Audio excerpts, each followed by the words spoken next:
하나님의 아들 예수 그리스도에 관한 복음의 시작은 이러하다. 예언자 이사야의 글에 보라, 내가 너보다 먼저 내 심부름꾼을 보내어 너의 길을 준비하도록 하겠다라는 말씀이 있고, 또 광야에서 외치는 자의 목소리가 있으니 너희는 주의 길을 닫고 그의 길을 곧게 하라 하고 기록되어 있는 것과 같이, 세리자 요한이 광야에 나타나 선포했다. 회개하고 세례를 받아라. 그리하면 죄를 용서받을 것이다. 그러자 예루살렘과 온 유대 지방 사람들이 세례 요한에게 몰려가 죄를 고백하고 요단강에서 세례를 받았다. 세례 요한은 몸에 낙타털을 걸치고 허리에는 가죽띠를 둘렀으며 메뚜기와 들꿀을 먹고 살면서 사람들에게 이렇게 외쳤다. 나보다 더 크고 능력 있는 분이 내 뒤에 오십니다. 나는 몸을 굽혀 그분의 신발끈을 풀어드릴 만한 자격조차도 없습니다. 나는 여러분에게 물로 세례를 주지만 그분은 성령으로 세례를 주실 것입니다. 그 무렵 예수께서 갈릴리 나사렛에서 요단강으로 나아오셔서 세례 요한에게 세례를 받으셨다. 세례 후에 예수께서 요단 강물에서 막 올라오시는데 하늘이 열리면서 성령이 비둘기처럼 자기에게 내려오는 것을 보셨다. 그리고 바로 그때 하늘에서 음성이 들려왔다. 너는 내 사랑하는 아들이고 내 마음을 몹시 기쁘게 하는 아들이다. 그 일이 있은 직후 예수께서는 성령의 인도를 받아 광야로 나가셨다. 예수께서는 그곳에서 40일 동안 사탄에게 시험을 받으셨다. 예수께서 광야에서 들짐승과 함께 지내셨는데 천사들이 그분의 시종을 들었다. 세례 요한이 붙잡혀 감옥에 갇힌 뒤 예수께서는 갈릴리에 오셔서 하나님 나라의 복음을 전파하셨다. 때가 왔고 하나님의 나라가 가까이 이르렀습니다. 회개하고 복음을 믿으십시오. 어느 날 예수께서 갈릴리 호숫가를 지나시던 중에 시몬과 그의 동생 안드레가 호수에 그물을 던지고 있는 것을 보셨다. 그들은 갈릴리의 어부였다. 예수께서 그들을 불러 말씀하셨다. 나를 따라오시오. 내가 당신들을 사람 낚는 어부가 되게 하겠소. 그들은 그 자리에서 즉시 그물을 버리고 예수를 따라 나섰다. 조금 더 길을 가시다가 예수께서 세베대의 아들 야고보와 요한이 배에서 그물을 깁고 있는 것을 보셨다. 예수께서 그들을 부르시자 그들도 즉시 아버지 세베대와 일꾼들을 배에 남겨둔 채 예수를 따라 나섰다. 예수 일행은 가버나움 성읍으로 갔다. 안식일이 되자 예수께서는 그곳 회당에 들어가서 사람들을 가르치셨다. 사람들은 예수의 가르침에 경탄하였다. 예수의 가르침에서는 율법 교사들과는 달리 권위가 느껴졌기 때문이다. 그때 악한 귀신 들린 사람이 회당에 와 있다가 소리쳤다. 나사렛 예수여, 우리에게 무엇을 바라십니까? 우리를 없애려고 오셨습니까? 나는 당신이 누구인지 잘 압니다. 당신은 하나님께서 보내신 거룩한 분이십니다. 예수께서 그 악한 귀신을 꾸짖으시며 명령하셨다. 입 다물고 그 사람에게서 즉시 나오라. 그러자 악한 귀신은 그 사람에게 발작을 일으켜 놓고 비명을 지르며 그 사람을 떠나갔다. 사람들이 모두 놀라 서로 수군거렸다. 이게 도대체 어찌 된 일인가? 이렇게까지 권위 있는 가르침은 여태 들어본 적이 없다. 악한 귀신마저도 그분에게 복종하다니. 그리하여 예수의 소문은 금세 갈릴리 온 지역으로 퍼져나갔다. 예수께서 가버나움 회당에서 나오신 후 야고보와 요한 형제와 함께 시몬과 안드레 형제의 집으로 가셨다. 그 집에는 마침 시몬의 장모가 열병으로 앓아누워 있었다. 그 아픈 사정을 예수께 말씀드리자 예수께서는 그 여자의 곁으로 다가가 손을 잡아 일으키셨다. 그러자 그 여자는 순식간에 열이 내려서 자리에서 일어나 그들의 시중을 들어주었다. 해가 저물고 날이 어두워지자 사람들이 병자들과 귀신 들린 사람들을 예수께 데려왔다. 온 마을 사람들이 시몬의 집 문 앞에 모여들었고 예수께서는 온갖 병자들을 일일이 고쳐주셨다. 귀신들을 쫓아내시면서 귀신들에게 입을 다물라고 명령하셨다. 귀신들은 예수가 누구인지를 잘 알고 있었기 때문이었다. 이튿날 새벽 예수께서 날이 밝기도 전에 한적한 곳으로 홀로 나아가 기도하고 계셨다. 그때 시몬과 일행 몇 명이 예수를 찾아다니다가 예수를 만나자 큰 소리로 외쳤다. 선생님, 모두들 선생님을 열심히 찾고 있습니다. 그러자 예수께서 말씀하셨다. 이제 근처의 다른 마을로 가자. 거기에서도 하나님의 나라의 복음을 전해야 한다. 나는 복음을 전하는 일을 하기 위해서 이 땅에 온 것이다. 예수께서는 갈릴리 온 지방을 두루 돌아다니시면서 회당에서 가르치시고 또한 귀신들을 쫓아냄으로써 귀신 들린 사람들을 고쳐주셨다. 하루는 어떤 나병 환자가 예수께 와서 무릎을 꿇고 간청하였다. 선생님, 선생님께서는 마음만 먹으면 저를 깨끗하게 해주실 수 있습니다. 예수께서는 측은한 마음이 들어 그에게 손을 내밀어 만지시며 말씀하셨다. 그렇게 해주겠소. 내가 원하노니 당신은 깨끗하게 되시오. 그 순간 그 나병 환자의 나병이 깨끗이 나았다. 예수께서 그를 보내시며 엄히 당부하셨다. 이 일을 아무에게도 말하지 마시오. 곧장 제사장에게로 가서 몸을 보인 다음 모세가 정한 대로 몸을 깨끗해진 데 대한 증거를 예물로 바치도록 하시오. 하지만 그 사람은 나가자마자 그 이야기를 온 사방에 퍼뜨렸다. 그 후부터 예수께서는 마을로 드러내놓고 들어가시지 못하고 동네 바깥 외딴 곳에서 묵으셔야 했다. 하지만 사람들은 어떻게 알았는지 금세 예수께 몰려들곤 했다. 며칠 후 예수께서 다시 가버나움 성읍으로 들어가시자 예수께서 집에 계신다는 소문이 온 동네에 퍼졌다. 수많은 사람들이 몰려들어 집 안은 발 디딜 틈도 없었고 집 밖에까지 사람들로 넘쳐났다. 예수께서는 그들에게 말씀을 전하셨다. 그때 네 사람이 중풍병자 한 명을 들것에 싣고 왔다. 사람들이 붐벼서 그 병자를 예수께 가까이 데려갈 수 없게 되자 그들은 지붕을 뜯어 구멍을 내고 들것을 예수 앞으로 달아내렸다. 예수께서 그들의 믿음을 보시고 중풍병자에게 말씀하셨다. 아들이여, 당신의 죄가 용서받았소. 마침 율법교사 몇 사람이 거기에 앉아 있다가 속으로 생각하였다. 죄를 용서한다고? 이 사람이 어찌하여 감히 이런 말을 하는가? 이것은 분명 하나님을 모독하는 말이다. 오직 하나님만이 죄를 용서하실 수 있지 않은가? 예수께서 그들의 생각을 알아차리고 그들에게 말씀하셨다. 당신들은 왜 그런 생각을 품고 있소? 중풍병자에게 당신의 죄는 용서받았소 하고 말하는 것이 쉽겠소? 아니면 일어나서 들것을 가지고 걸어가시오 하고 말하는 것이 더 쉽겠소? 인자는 땅에서 죄를 용서하는 권세를 가지고 있소. 내가 이 사람을 고쳐서 그 증거를 당신들에게 보여주겠소. 그런 후 예수께서 그 중풍병자에게 말씀하셨다. 내가 당신에게 말하겠소. 당신은 일어나서 당신의 자리를 걷어 집으로 가시오. 당신의 병이 다 나았소. 그러자 그 사람이 벌떡 일어나더니 사람들이 모두 지켜보는 가운데 자기의 들것을 들고 걸어 나갔다. 사람들은 크게 놀라서 하나님을 찬양하며 말했다. 우리가 이런 일은 일찍이 본 적이 없다. 예수께서 다시 갈릴리 호숫가로 나가셨다. 많은 사람들이 예수께 모여들자 그들에게 말씀을 전하기 시작하셨다.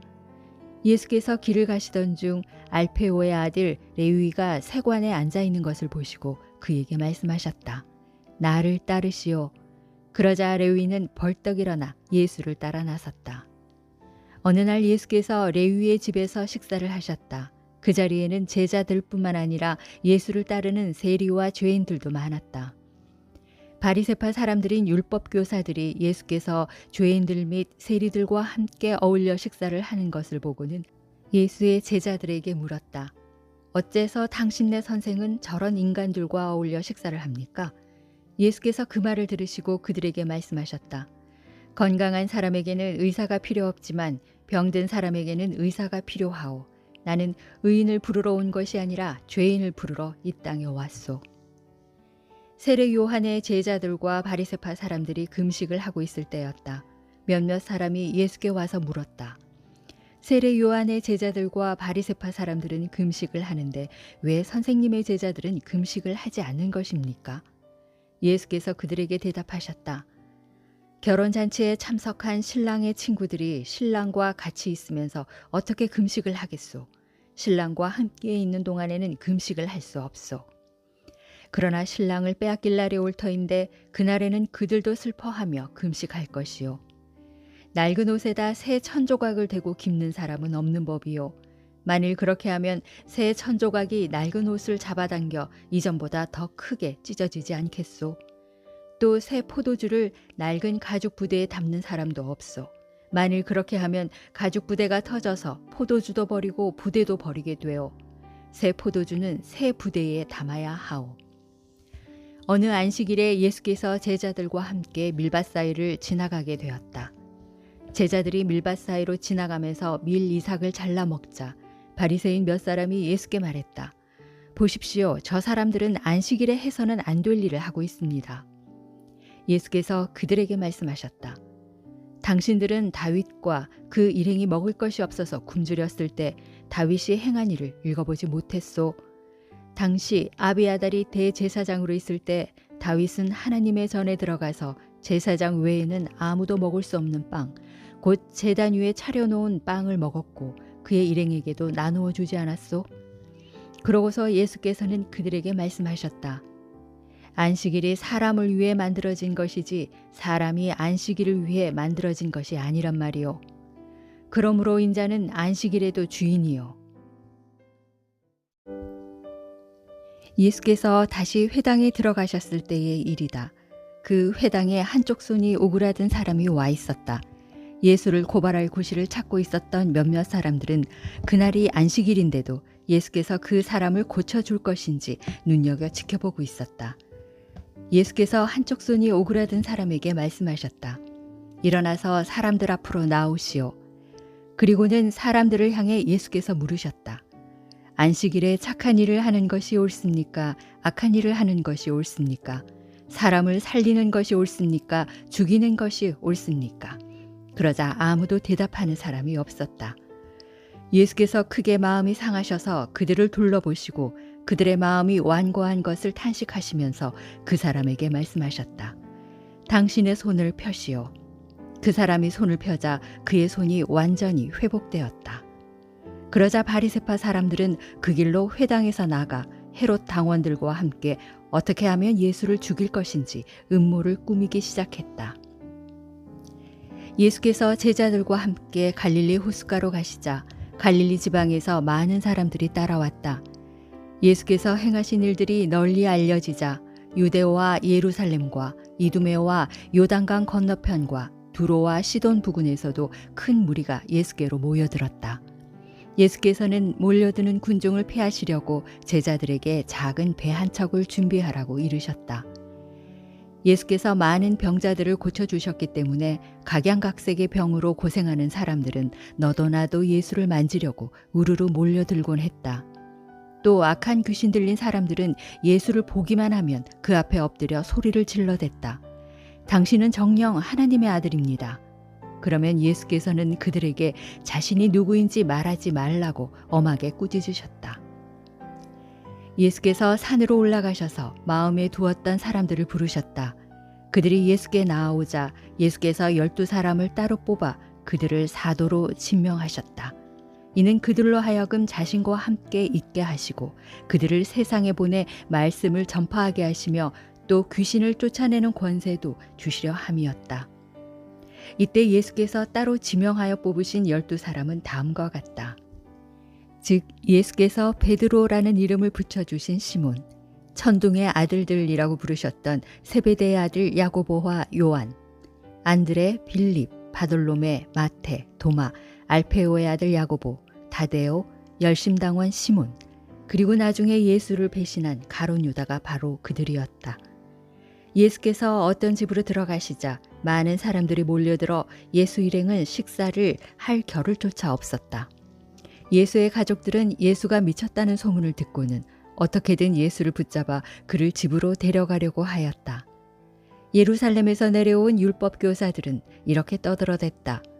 예수는 귀신의 두목인 바알세불에게 사로잡혀 있다.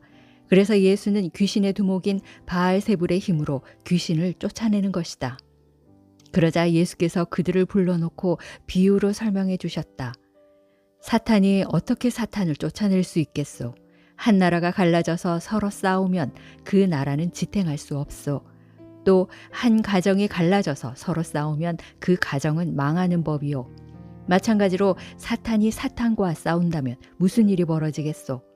사탄의 나라는 서지 못하고 망해버리지 않겠소? 힘센 사람의 집을 털려면 먼저 그 사람을 묶어 놓아야 그의 재산을 털어갈 수 있을 것이요. 내가 당신들에게 분명히 말하겠소. 사람이 어떤 죄를 짓든 또 입을 함부로 놀려 어떤 욕설을 퍼붓든 다 용서받을 수 있소. 그러나 성령을 모독하는 죄는 결코 용서받지 못할 것이요. 그 죄만큼은 무엇으로도 영원히 씻을 수 없소. 예수께서 이 같은 말씀을 하신 것은 사람들이 자신에 대해 악한 귀신이 들렸다 하고 말했기 때문이다. 그때에 예수의 어머니와 형제들이 예수를 찾아왔다. 그들은 바깥에 서서 사람을 보내 예수를 불러달라고 했다.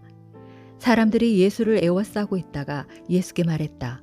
선생님, 선생님의 어머니와 형제들이 밖에서 지금 선생님을 찾고 계십니다. 예수께서 되물으셨다. 누가 내 어머니이며 누가 내 형제들입니까? 그러고는 둘러앉은 사람들을 돌아보시며 말씀하셨다. 보십시오. 여기 있는 사람들이 바로 내 어머니이요 내 형제들입니다. 그렇습니다. 누구든지 하나님의 뜻을 따르는 사람이 곧 내 형제요 내 자매이며 내 어머니입니다. 예수께서 다시 갈릴리 호숫가로 나가 사람들을 가르치셨다. 그런데 모여든 사람들이 너무 많아서 예수께서는 호수 위에 배를 띄워놓고 거기 올라가 앉으셨다. 그리고 예수께서는 여러 비유를 들어 천국 복음을 가르치셨다. 잘 들으십시오. 한 농부가 씨를 뿌리러 밭에 나갔습니다. 씨를 뿌리는데 어떤 씨는 길가에 떨어지니 새들이 와서 쪼아 먹었고 어떤 씨는 흙이 얇게 덮인 돌밭에 떨어지니 싹은 곧 나왔지만 흙이 깊지 않아서 해가 뜨자 뿌리도 내리지 못한 채 말라버렸습니다. 또 어떤 씨는 가시덤불 속에 떨어졌는데 가시나무들이 무성하게 자라서 덮어버렸기 때문에 아무 열매를 맺지 못했습니다. 그러나 어떤 씨는 좋은 땅에 떨어지니 싹이 나고 잘 자라서 30배의 열매를 맺었고 어떤 씨는 60배, 어떤 씨는 100배의 열매를 맺었습니다. 자, 들을 귀가 있는 사람은 알아들으십시오. 그 후 예수께서 혼자 계실 때 12제자와 함께 항상 예수를 따르던 사람들이 예수께 나와 물었다. 그 씨 뿌리는 자의 비유는 무슨 뜻을 갖고 있습니까? 예수께서 그들에게 대답하셨다. 당신들에게는 하나님 나라의 비밀을 아는 것이 허락되었지만 저 바깥의 다른 사람들에게는 모든 것이 비유로만 말해지고 있어. 이것은 그들이 보아도 알지 못하게 하고 들어도 깨닫지 못하게 하여 저들이 돌이켜 용서를 받지 못하게 하시려는 것이요. 그런 다음 예수께서 제자들에게 말씀하셨다. 이 비유를 알아듣지 못하겠느냐? 이렇게 간단한 비유를 이해하지 못한다면 어떻게 다른 비유들을 알아들을 수 있겠느냐? 잘 들어라. 씨를 뿌리는 농부는 하나님의 말씀을 전하는 사람이다. 길가에 뿌려진 씨는 이런 자들을 가리킨다. 즉 그들은 하나님의 말씀을 듣기는 하지만 곧바로 사탄에게 그 말씀을 빼앗겨 버리는 자들이다. 돌밭에 뿌려진 씨는 이런 자들을 가리킨다. 즉 그들은 처음에 하나님의 말씀을 기쁘게 듣지만 말씀이 그들 속에 깊이 뿌리를 내리지 못하여 말씀 때문에 환난이나 박해를 받으면 곧 걸려 넘어지는 자들을 가리킨다. 가시덤불 속에 뿌려진 씨는 이런 자들을 가리킨다. 즉 그들은 말씀을 듣긴 하지만 세상살이의 염려와 재물의 유혹 그리고 그 밖에 다른 여러 가지 욕심들이 그 마음에서 말씀을 막아서 아무런 열매를 맺지 못하는 자들을 가리킨다. 끝으로 좋은 땅에 뿌려진 씨는 이런 자들을 가리킨다. 즉 그들은 말씀을 듣고 마음속에 잘 받아들여 그 결과로 30배, 60배, 100배의 풍성한 열매를 맺는 자들을 가리킨다. 예수께서 또 제자들에게 말씀하셨다. 사람이 등불을 켜서 그것을 돛박으로 덮어두거나 침상 밑에 두는 사람이 어디에 있겠느냐? 누구든지 등불은 등잔대 위에다 두지 않느냐? 마찬가지로 숨겨둔 것은 드러나게 마련이고 감추어둔 것은 나타나게 마련이다. 들을 귀가 있는 사람은 알아들어라. 예수께서 또 제자들에게 말씀하셨다. 너희는 이 말을 마음에 새겨들어라. 너희가 남에게 헤아려 달아주는 만큼 헤아려 달아받게 될 뿐만 아니라 거기에다 덤으로 더 헤아려 얹어받게 될 것이다. 그렇다 누구든지 가진 사람은 더 많이 받을 것이고 갖지 못한 사람은 그 가진 것마저도 빼앗기고 말 것이다. 예수께서 또 제자들에게 말씀하셨다. 하나님의 나라는 이렇게 비유할 수 있다. 농부가 땅에 씨를 뿌려 놓으면 그 씨는 농부가 자든 깨어있든 밤낮으로 싹을 틔우고 스스로 자라난다. 씨가 어떻게 해서 그렇게 스스로 자라나는지 농부는 알지 못한다. 그것은 땅이 저절로 씨를 자라나게 하기 때문이다. 처음에는 싹이 돋고 다음에는 이삭이 나고 마침내 나달이 알차게 맺힌다. 그래서 곡식이 익으면 농부는 낫을 대어 곡식을 거두어 들인다. 추수 때가 되었기 때문이다. 예수께서 또 말씀하셨다. 하나님의 나라를 어디에 비유할 수 있을까? 무슨 비유로 하나님의 나라를 설명할 수 있을까? 그렇다. 하나님의 나라는 겨자씨와도 같다. 겨자씨는 모든 씨들 가운데 가장 작지만 일단 땅에 심어지면 어떤 식물보다도 더 크게 자라서 나중에는 공중의 새들이 그 가지에 깃들일 만큼 무성하게 된다. 예수께서는 사람들이 알아듣기 쉽도록 많은 비유를 들어 가르치셨다. 그래서 비유가 아니면 말씀하시지 않으셨지만 제자들과 함께 있을 때는 그 뜻을 따로 설명해 주셨다. 그날 저녁 예수께서 제자들에게 말씀하셨다. 자, 이제 호수 건너편으로 가자. 그래서 제자들은 무리를 뒤에 남겨둔 채 예수를 모시고 배를 저어 갈릴리 호수를 건너갔는데 다른 배들도 그 뒤를 따랐다. 배를 저어 얼마 가지 않았는데 갑자기 거센 폭풍이 일더니 큰 물결이 배 안으로 덮쳐 들어왔다. 금방이라도 배가 가라앉을 위험천만한 지경이었다. 그런데 예수께서는 뱃머리에 누워 곤히 주무시고 계셨다. 제자들이 다급하게 예수를 깨우며 소리쳤다. 선생님, 선생님, 저희가 지금 빠져 죽게 생겼습니다. 왜 저희를 돌보지 않으십니까? 예수께서 잠에서 깨어 일어나시더니 바람을 꾸짖으시며 바다를 향해 명령하셨다. 고요하고 잔잔해져라. 그러자 바람이 뚝 그치고 거센 물결이 잔잔해졌다. 그런 후 예수께서 제자들에게 말씀하셨다. 왜들 그렇게도 겁이 많으냐? 너희가 아직도 나를 믿지 못하느냐? 제자들은 큰 두려움에 사로잡혀 이렇게 수군거렸다. 이분이 대체 누구시기에 바람과 파도까지도 복종한단 말인가? 예수 일행은 갈릴리 호수를 건너 호수 건너편에 거라사 지방으로 갔다. 예수께서 배에서 내리시니 귀신 들린 사람이 예수를 만나려고 무덤 사이에서 나왔다. 이 사람은 무덤에서 살고 있었는데 아무도 그를 묶어둘 수가 없었다. 쇠고랑도 채우고 쇠사슬로도 묶어보았지만 그는 번번이 그것들을 끊어버렸다. 아무도 그 사람을 제압할 수 없었다. 그는 밤낮으로 산속을 떠돌아다니면서 소리를 질러대고 뾰족한 돌로 자기 몸을 찍어 상처를 내곤 했다. 그가 멀리서 예수를 보고 달려와 예수 앞에 엎드렸다. 그러고는 큰 소리로 말했다. 지극히 높으신 하나님의 아들 예수여, 저를 어떻게 하실 작정입니까? 부탁드립니다. 제발 저를 괴롭히지 마십시오.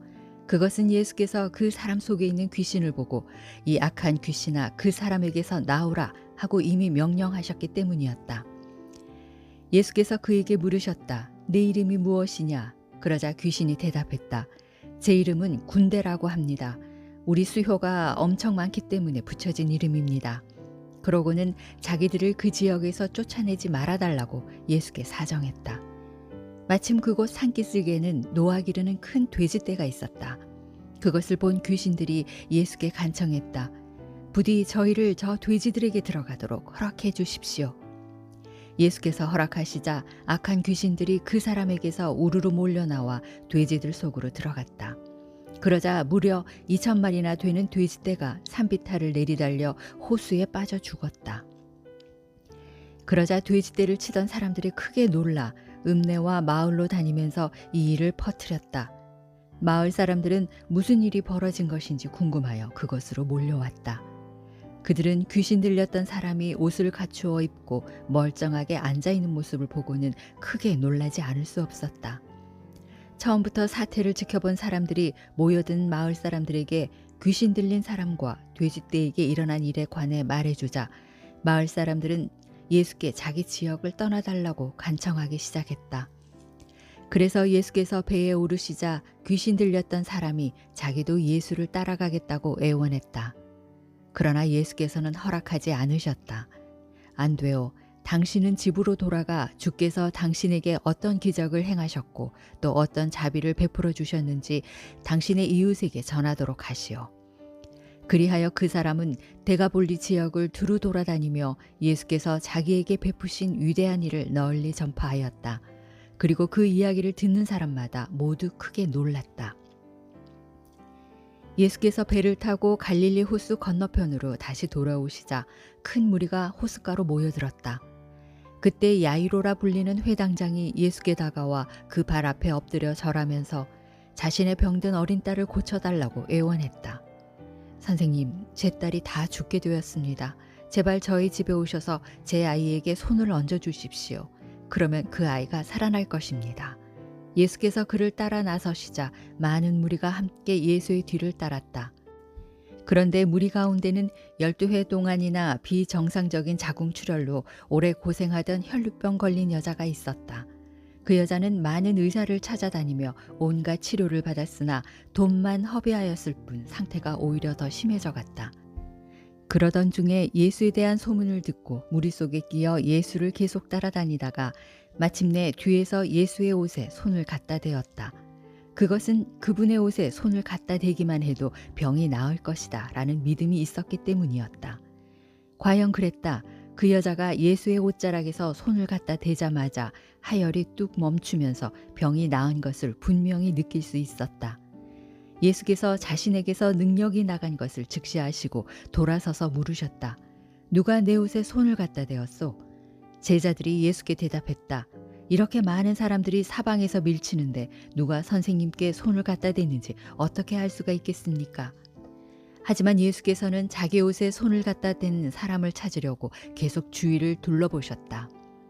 예수의 옷에 손을 갖다 댄 그 여자는 자기 몸에 무슨 일이 일어났는지를 알고 있었으므로 두려워 떨면서 예수 발 앞에 엎드려 사실대로 다 말씀드렸다. 그러자 예수께서 그 여자에게 말씀하셨다. 딸이여, 두려워하지 마시오. 당신의 믿음이 당신을 낫게 하였소. 안심하고 가시오. 이제부터는 질병의 고통에서 벗어나 건강하게 살아가시오. 예수께서 미처 말씀을 마치시기도 전에 회당장의 집에서 사람이 뛰어나와 야이로에게 말했다. 회당장님, 따님이 죽었습니다. 이제 선생님을 헛걸음하게 하지 마십시오. 그러나 예수께서는 그 사람의 말에 아랑곳하지 않으시고 회당장 야이로에게 말씀하셨다. 두려워하지 말고 당신은 오직 믿기만 하시오. 예수께서는 베드로와 야고보와 요한 외에는 아무도 따라오지 못하게 하셨다. 예수 일행이 야이로의 집에 이르자 사람들이 소란을 떨며 큰 소리로 울고 있었다. 예수께서 집 안으로 들어가셔서 그들에게 말씀하셨다. 왜 이리 소란을 피우고 울고 있습니까? 그 아이는 죽은 것이 아니라 다만 잠들어 있을 뿐입니다. 사람들은 예수를 비웃었다. 그러나 예수께서는 그들을 모두 내보내신 후에 아이 부모와 세 제자만을 데리고 아이가 누워있는 방으로 들어가셨다. 그리고 그 아이의 손을 잡고 말씀하셨다. 달리 다굼. 이 말을 번역하면 소녀야 일어나라 라는 뜻이다. 그러자 소녀가 일어나서 멀쩡하게 걸어 다녔다. 이 소녀의 나이는 12살이었다. 그 광경을 지켜보던 사람들은 크게 놀라 어안이 벙벙했다.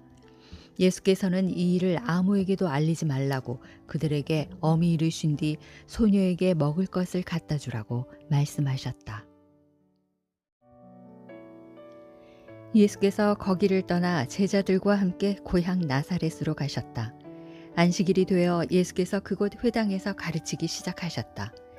많은 사람들이 예수의 가르침을 듣고는 크게 놀라워했다. 이 사람이 어디에서 이런 것들을 배웠을까? 도대체 저런 지혜를 어디서 어떻게 얻었기에 놀라운 기적까지도 일으키는가? 저 사람은 한낱 목수가 아니던가? 또한 마리아의 아들이고 야고보와 요셉과 유다와 시몬의 형이 아닌가? 그의 누이들도 여기서 우리와 같이 살고 있지 않은가? 그러면서 고향 사람들은 예수를 꺼려하고 좀처럼 믿으려 하지 않았다. 그래서 예수께서 그들에게 말씀하셨다. 어디서나 존경받는 예언자도 자기 고향과 친척과 자기 집에서는 배척당하는 법입니다. 고향 사람들이 배척하고 믿지 않았기 때문에 예수께서는 몇몇 병자들만 손을 얹어 고쳐주셨을 뿐 다른 기적들을 행하실 수 없었다. 예수께서는 그들이 믿지 않는 것을 이상하게 여기셨다. 그 후 예수께서는 여러 마을을 두루 돌아다니시면서 하나님의 나라의 복음을 가르치셨다. 예수께서 12제자를 불러 둘씩 짝지어 보내시면서 그들에게 악한 귀신을 쫓아내는 능력을 주셨다. 그리고 제자들에게 당부하셨다. 여행길에서는 지팡이 외에는 아무것도 가져가지 말라. 먹을 것이나 자루도 가지고 다니지 말고 전대에 돈도 넣어가지 말라. 신발은 신되 여벌의 옷도 챙겨가지 말라. 어느 마을에 들어가든지 그 마을을 떠날 때까지 한 집에서 계속 머물러 있어라. 어느 곳이든지 너희를 영접하지 않거나 너희 말을 듣지 않거든 그들에 대한 경고의 표시로 신발의 먼지를 탈탈 털고 그곳을 떠나라. 이에 제자들은 곳곳으로 나가서 만나는 사람들에게 회개하라고 전도했다. 또 제자들은 귀신들을 쫓아내고 병자들에게 기름을 발라주어 낫게 해주었다. 예수에 대한 소문이 널리 퍼지자 분봉왕 헤롯도 그 소문을 들었다.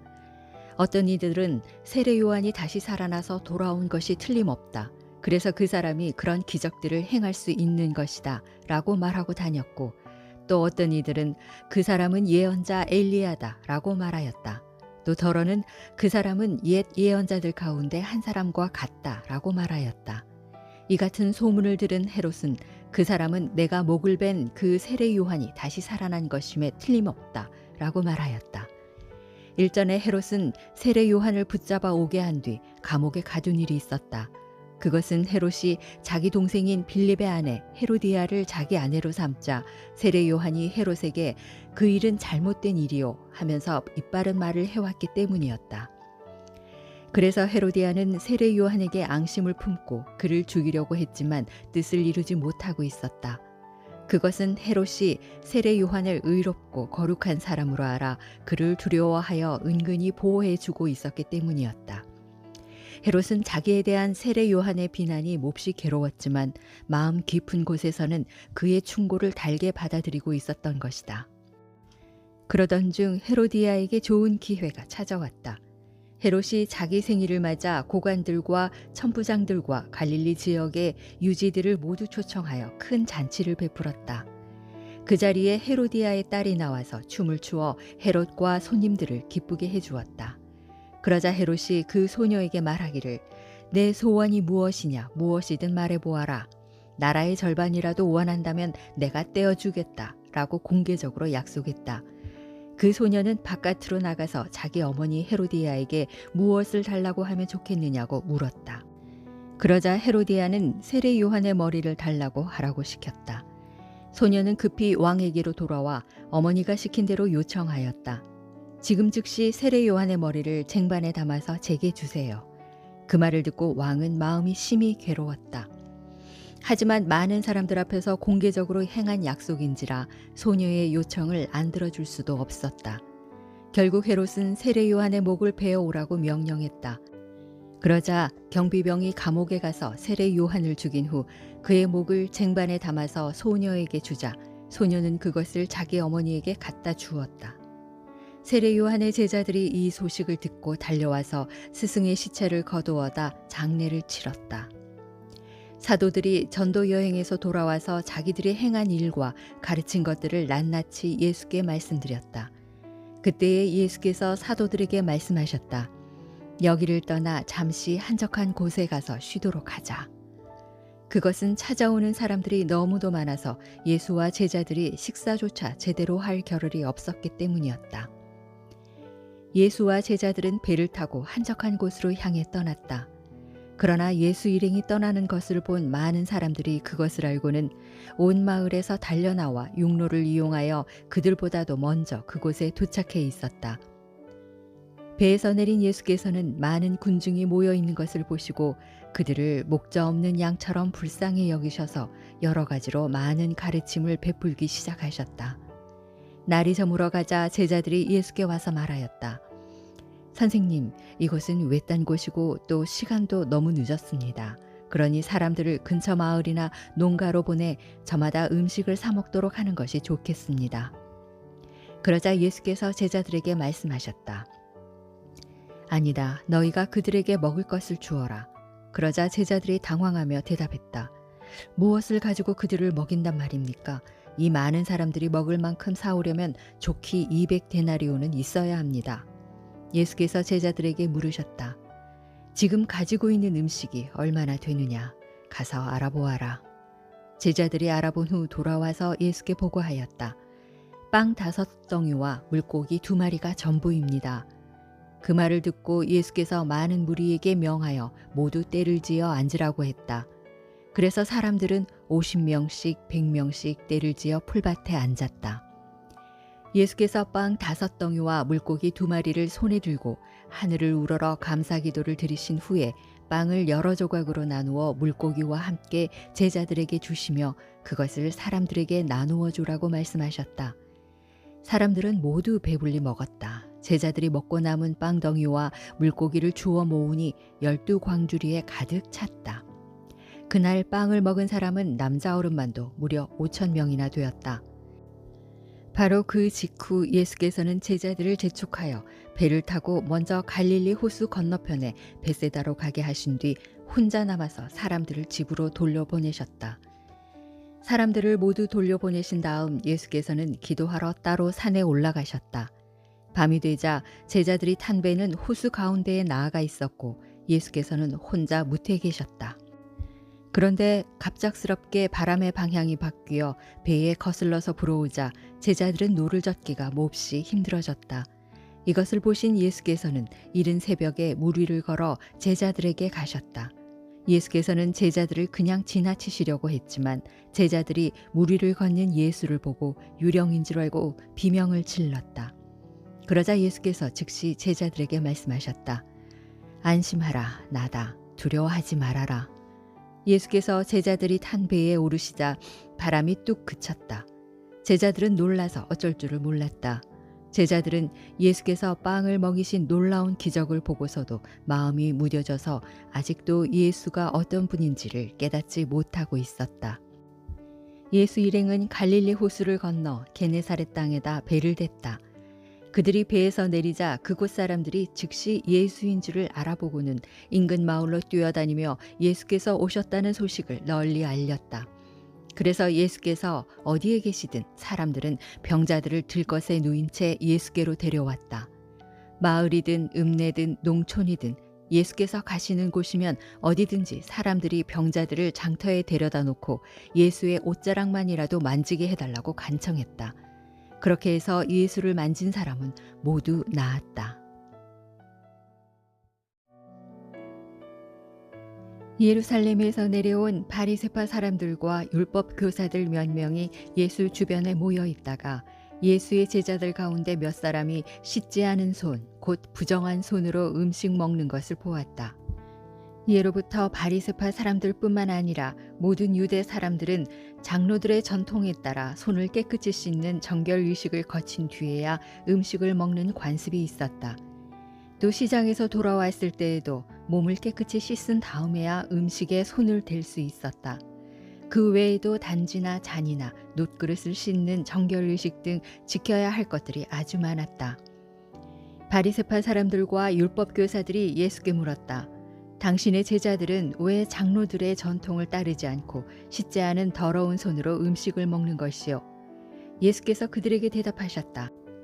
이 위선자들이여, 예언자 이사야가 당신들 같은 위선자들을 두고 예언한 말이 옳소.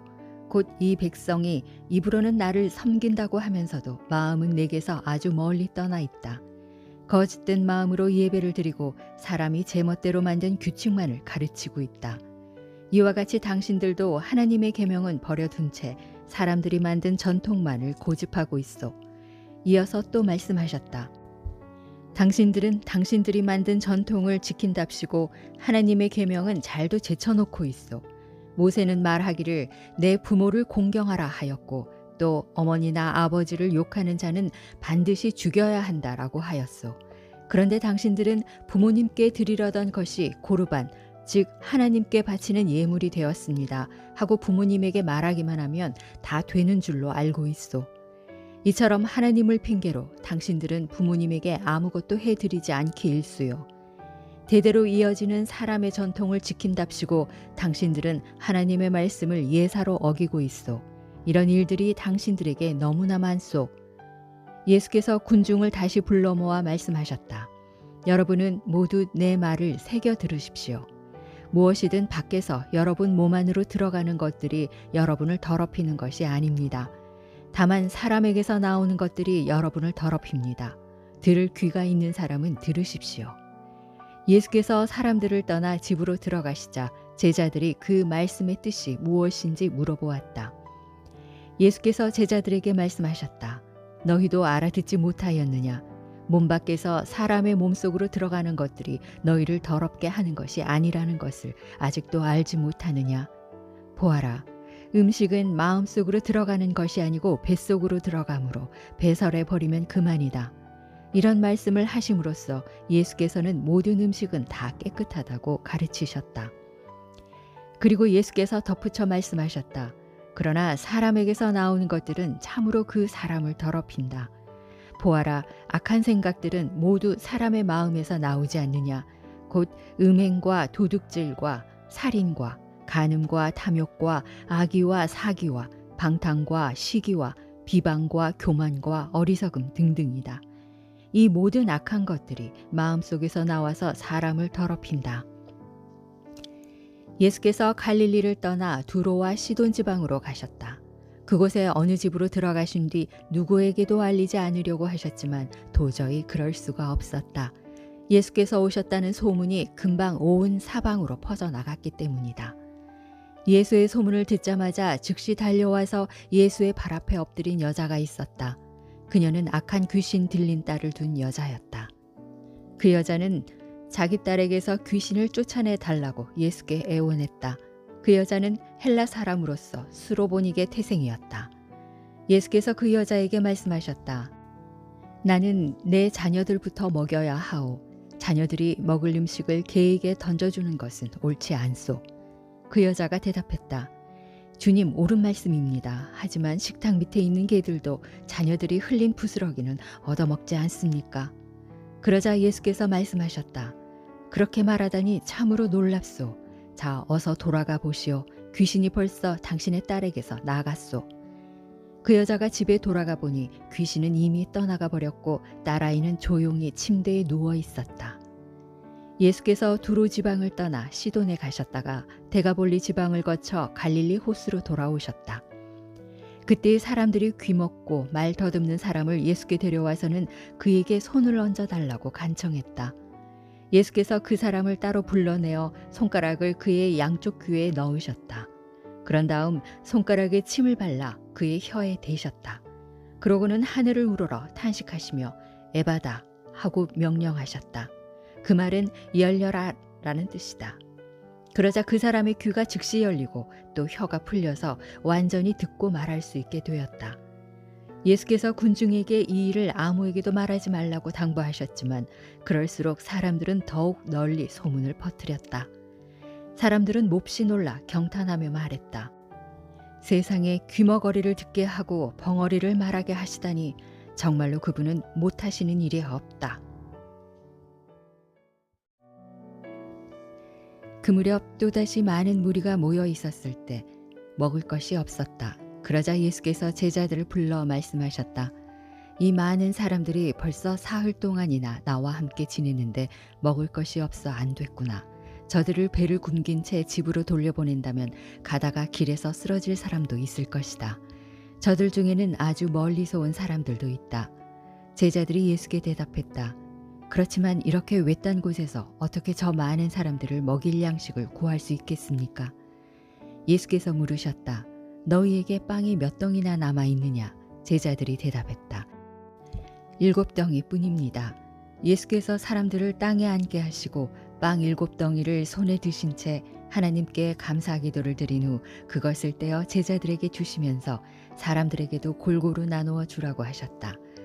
그래서 제자들이 그곳에 모인 사람들에게 빵을 나누어 주었다. 또 그들에게 생선도 몇 마리 있었는데 예수께서는 그것을 손에 들고 역시 하나님께 감사기도를 드린 후 사람들에게 나누어 주라고 하셨다. 그리하여 모든 사람들이 실컷 배불리 먹었다. 그런 다음 다 먹고 남은 빵을 주워 모았더니 7광주리에 가득 찼다. 그 자리에 모인 사람들은 어른 남자만 4,000명 가량이었다. 식사 후 예수께서는 사람들을 집으로 돌려보내셨다. 그런 다음 예수께서는 제자들과 함께 배를 타고 갈릴리 호수를 건너 달마누다 지방으로 가셨다. 바리새파 사람들이 와서 예수께 시비를 걸기 시작했다. 그들은 또다시 예수를 시험하려고 하늘로부터 임하는 표적을 보여달라고 요구했다. 예수께서 마음속으로 깊이 탄식하며 말씀하셨다. 어찌하여 이 세대가 기적을 요구하는 것이요. 내가 진정으로 말하겠소. 어떠한 기적도 이 세대에게는 보여주지 않을 것이요. 그리고 예수께서 그들을 떠나 배를 타시고 갈릴리 호수 건너편으로 가셨다. 제자들이 먹을 것을 챙겨오는 것을 잊는 바람에 배 안에 먹을 것이라고는 빵 한 덩이밖에 없었다. 예수께서 제자들에게 경고하셨다. 너희는 바리새파 사람들과 헤롯의 누룩을 조심하여라. 그러자 제자들은 서로 수군거리며 말했다. 우리가 먹을 것을 챙겨오지 않아서 선생님이 저런 말씀을 하시는가 보다. 예수께서 그런 사정을 아시고 제자들에게 말씀하셨다. 너희가 어찌하여 먹을 것이 없는 것을 두고 그렇게 수군거리느냐? 아직도 깨닫지 못하였느냐? 너희 마음이 왜 그렇게 무뎌졌느냐? 눈이 있어도 보지 못하고 귀가 있어도 듣지 못하느냐? 너희가 벌써 다 잊었느냐? 내가 빵 5덩이로 5,000명을 먹였을 때 다 먹은 후에 너희가 주워 모은 빵 부스러기가 몇 광줄이나 되었더냐? 제자들이 대답했다. 12광줄이었습니다. 그러자 예수께서 다시 물으셨다. 또 내가 빵 7덩이로 4,000명을 먹였을 때는 얼마나 남았더냐? 제자들이 대답했다. 7광줄이었습니다.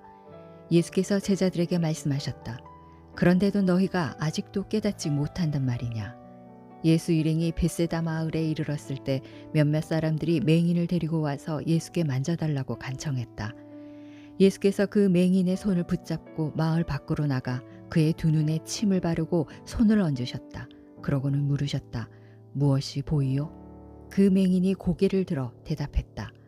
예, 사람들이 보입니다. 그런데 마치 나무들이 걸어 다니는 것 같습니다. 예수께서 다시 한번 그 맹인의 눈에 손을 대시자 그의 시력이 완전히 회복되어 모든 것을 밝히 볼 수 있게 되었다. 예수께서 그 사람을 집으로 돌려보내시며 당부하셨다. 마을 사람들 누구에게도 이런 일을 말하지 마시오. 예수께서 제자들과 함께 가이사랴 빌립보 지방의 여러 마을로 다니셨다. 하루는 길을 가던 중에 예수께서 제자들에게 물으셨다. 사람들이 나를 누구라고 하느냐? 제자들이 대답하였다. 어떤 사람들은 세례 요한이라고 하고 어떤 사람들은 엘리야라고 합니다. 그리고 예언자 중에 한 사람이라고 말하는 사람들도 있습니다. 예수께서 제자들에게 다시 물으셨다. 그러면 너희는 나를 누구라고 생각하느냐? 이때 베드로가 예수께 대답했다. 주님은 그리스도이십니다. 그러자 예수께서는 제자들에게 자신에 관해서 누구에게도 말하지 말라고 엄히 당부하셨다. 그런 다음 예수께서는 자신이 많은 고난을 받고 또 유대인 지도자들과 대제사장들과 율법 교사들에게 배척을 받아 그들의 손에 죽었다가 사흘 만에 다시 살아날 것이라는 것을 제자들에게 가르치기 시작하셨다. 예수께서 드러내놓고 이렇게 말씀하시자 베드로가 예수를 붙들고 강하게 말리며 말했다. 주님께서 그런 일을 당하시다니요. 절대 있을 수 없는 일입니다. 그러자 예수께서 돌아서서 제자들을 보신 다음 베드로를 강하게 꾸짖으셨다. 사탄아, 내 뒤로 물러가거라. 너는 하나님의 일은 생각하지 않고 사람의 일만 생각하는구나. 그러고 나서 예수께서는 제자들과 무리들을 불러놓고 이렇게 말씀하셨다. 누구든지 나를 따르고자 한다면 자신을 부인하고 자기 십자가를 지고 나를 따라야 합니다. 자기 목숨을 구하려는 사람은 그 목숨을 잃을 것이고 나와 복음을 위해서 자기 목숨을 버리는 사람은 그 목숨을 구할 것입니다. 생각해 보십시오. 온 세상을 다 얻는다고 해도 자기 생명을 잃어버린다면 무슨 유익이 있겠습니까? 그 무엇을 주고서 자기 생명과 맞바꿀 수 있겠습니까? 음란하고 죄 많은 이 세대에서 누구든지 나와 내 말을 부끄럽게 여기면 인자도 아버지의 영광에 둘러싸여 거룩한 천사들을 거느리고 이 땅에 임할 때 그를 부끄럽게 여길 것입니다. 예수께서 또 말씀하셨다. 내가 분명히 여러분에게 말합니다. 여기 서 있는 사람들 중에는 죽기 전에 하느님의 나라가 큰 권능으로 임하는 것을 볼 자들도 있을 것입니다. 그로부터 엿새 후 예수께서 베드로와 야고보와 요한만 따로 데리고 높은 산으로 올라가셨다. 거기에는 그들 외에는 아무도 없었다. 그런데 갑자기 제자들이 보는 앞에서 예수님의 모습이 변하였다. 예수의 옷은 눈이 부실 정도로 하얗게 빛났는데 세상에 그 누구도 그보다 더 하얗게 만들 수 없을 만큼 새하얗게 빛났다. 그리고 제자들 앞에 홀연 엘리야와 모세가 나타나더니 예수와 말을 주고받았다. 그런 광경을 보고 베드로가 예수께 말했다. 선생님, 여기 있으니 정말로 좋습니다. 저희가 여기에 초막 세 채를 짓는 것이 어떻습니까? 한 채는 선생님을 위해서, 한 채는 모세를 위해서, 그리고 한 채는 엘리야를 위해서 짓고 싶습니다.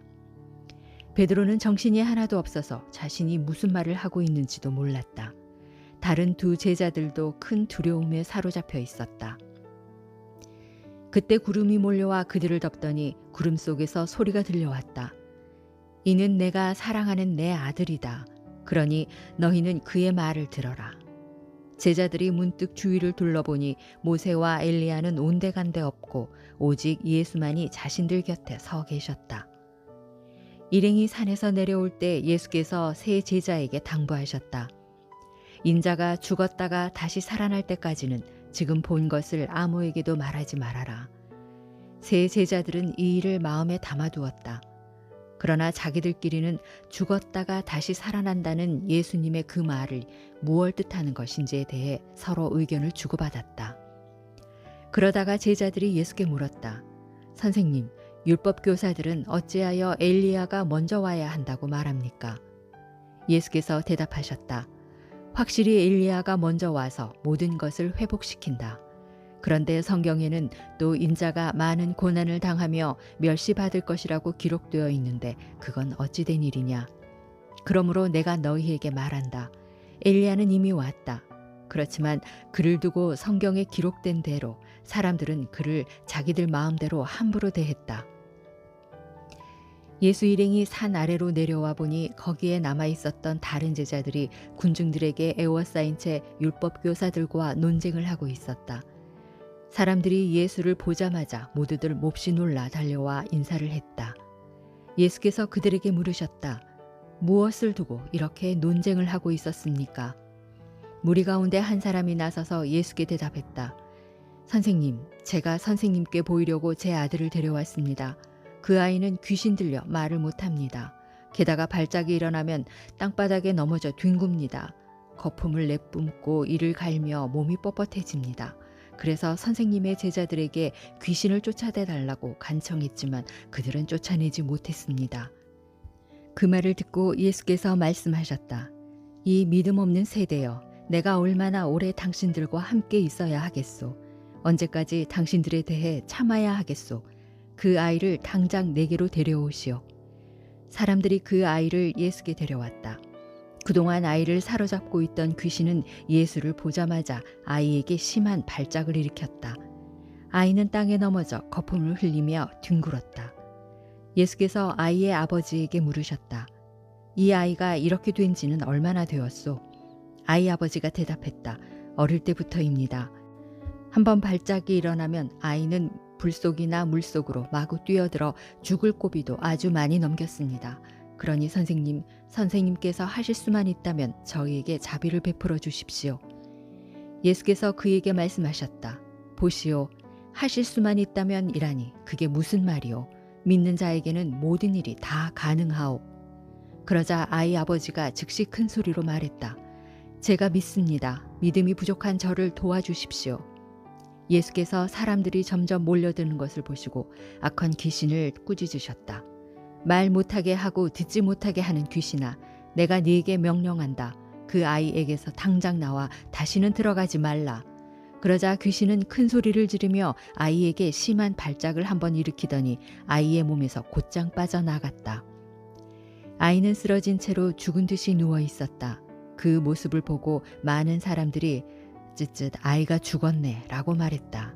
그러나 예수께서 아이의 손을 잡아 일으키시자 아이가 자리에서 일어났다. 예수께서 집 안으로 들어가셨을 때 제자들이 따로 물었다. 선생님, 저희는 왜 귀신을 쫓아낼 수 없었습니까?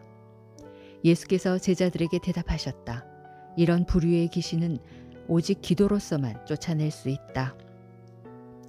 예수 일행은 그 지역을 떠나 갈릴리 지방을 가로질러 갔다. 예수께서는 자신들의 행방을 누구에게도 알리고 싶어 하지 않으셨다. 제자들을 가르치는 중이었기 때문이다. 예수께서 제자들에게 말씀하셨다. 인자는 배신당하여 사람들에게 넘겨질 것이다. 그들은 인자를 죽이겠지만 인자는 사흘 만에 다시 살아날 것이다. 하지만 제자들은 그 말씀을 듣고도 깨닫지 못했다. 뿐만 아니라 그 말씀이 무슨 뜻인지 묻기조차 두려워했다. 예수 일행은 가버나움에 이르렀다. 어느 집 안으로 들어갔을 때 예수께서 제자들에게 물으셨다. 오는 도중에 너희가 무엇을 두고 그리 논쟁을 하였느냐? 제자들은 잠자코 대답을 하지 못했다. 누가 제일 높은지를 놓고 서로 다투었기 때문이었다. 예수께서 자리에 앉으신 후 12 제자들을 모두 불러놓고 말씀하셨다. 누구든지 첫째 가는 사람이 되려면 꼴찌가 되어 모든 사람을 섬겨야 한다. 그러면서 예수께서는 어린아이 하나를 데려다가 팔에 안으시고 말씀하셨다. 누구든지 내 이름으로 이런 어린아이 하나를 영접하면 곧 나를 영접하는 것이다. 또 누구든지 나를 영접하는 사람은 나보다는 나를 보내신 내 아버지를 영접하는 것이다. 하루는 제자 요한이 예수께 말했다. 선생님, 어떤 사람이 선생님의 이름으로 귀신을 쫓아내는 것을 보았습니다. 그러나 그 사람은 우리 일행이 아니므로 우리가 그렇게 못하도록 막았습니다. 그러자 예수께서 대답하셨다. 아니다, 막지 말아라. 내 이름으로 기적을 행한 사람이 나를 쉬이 반대하지는 않을 것이다. 우리를 반대하지 않으면 그 사람은 곧 우리를 지지하는 사람이다. 내가 너희에게 분명히 말한다. 누구든지 너희가 그리스도의 사람이라고 하여 너희에게 물 한 잔이라도 대접해 주는 사람은 반드시 보상을 받을 것이다.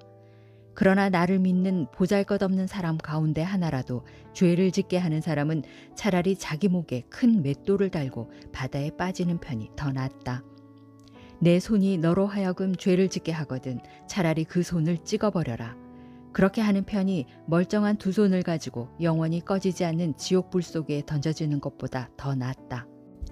지옥에서는 그런 자들을 파먹는 구더기도 죽지 않고 불도 꺼지지 않는다. 또 내 발이 너로 하여금 죄를 짓게 하거든 차라리 그 발을 찍어버려라. 그렇게 하여 멀쩡한 2 발을 가지고 영원한 지옥의 불에 던져지는 것보다는 발 하나만 가지고 하나님 나라에 들어가는 편이 더 낫다. 지옥에서는 그런 자들을 파먹는 구더기도 죽지 않고 불도 꺼지지 않는다. 또 네 눈이 너로 하여금 죄를 짓게 하거든 차라리 그 눈을 빼어버려라. 그렇게 하여 2 눈을 가지고 영원한 지옥의 불 속에 던져지는 것보다는 애꾸눈이 되더라도 하나님 나라에 들어가는 편이 더 낫다. 지옥에서는 그런 자들을 파먹는 구더기도 죽지 않고 불도 꺼지지 않는다. 거기 지옥에서는 모든 이들이 소금에 절여지듯 불에 절여질 것이다. 소금은 본래 좋은 것이다. 그러나 소금이 짠맛을 잃어버리면 그 소금은 아무 쓸모가 없다. 무엇으로서 그 소금을 다시 짜게 할 수 있겠느냐. 그러므로 너희도 심판 때에 지옥에서 불로 소금 절여지듯 하지 않으려면 이 땅에서 서로 소금 같은 구실을 하여 화목하게 지내도록 하여라. 예수께서 그곳을 떠나 유대 지방의 남쪽을 거쳐 요단강 동편으로 가셨다. 여느 때처럼 수많은 사람들이 모여들자 예수께서는 예전처럼 그들을 가르치셨다. 그때 바리새파 사람들 몇 명이 와서 예수를 시험하려고 이렇게 물었다. 남편이 자기 아내를 버려도 괜찮습니까? 예수께서 대답하셨다. 모세는 당신들에게 뭐라고 가르쳤소? 그들이 대답했다. 이혼 증서를 써주면 아내를 버려도 좋다고 했습니다. 예수께서 말씀하셨다. 모세가 이런 율법을 만든 것은 당신들 마음이 본래 악하기 때문이요. 애당초 하나님께서는 천지 창조 때부터 사람을 남자와 여자로 만드셨소. 이런 이유로 남자는 부모를 떠나 자기 아내와 합하여 둘이 한 몸이 된다 하였소. 따라서 이제 그들은 둘이 아니라 한 몸이요. 그러므로 하나님께서 짝지어 주신 것을 사람이 갈라놓아서는 안 됩니다. 그 후 예수 일행이 다시 집으로 돌아왔을 때 제자들이 이 문제를 놓고 예수께 물었다. 예수께서 제자들에게 말씀하셨다. 누구든지 자기 아내를 버리고 다른 여자와 결혼하면 그는 자기 아내에게 간음죄를 짓는 것이다.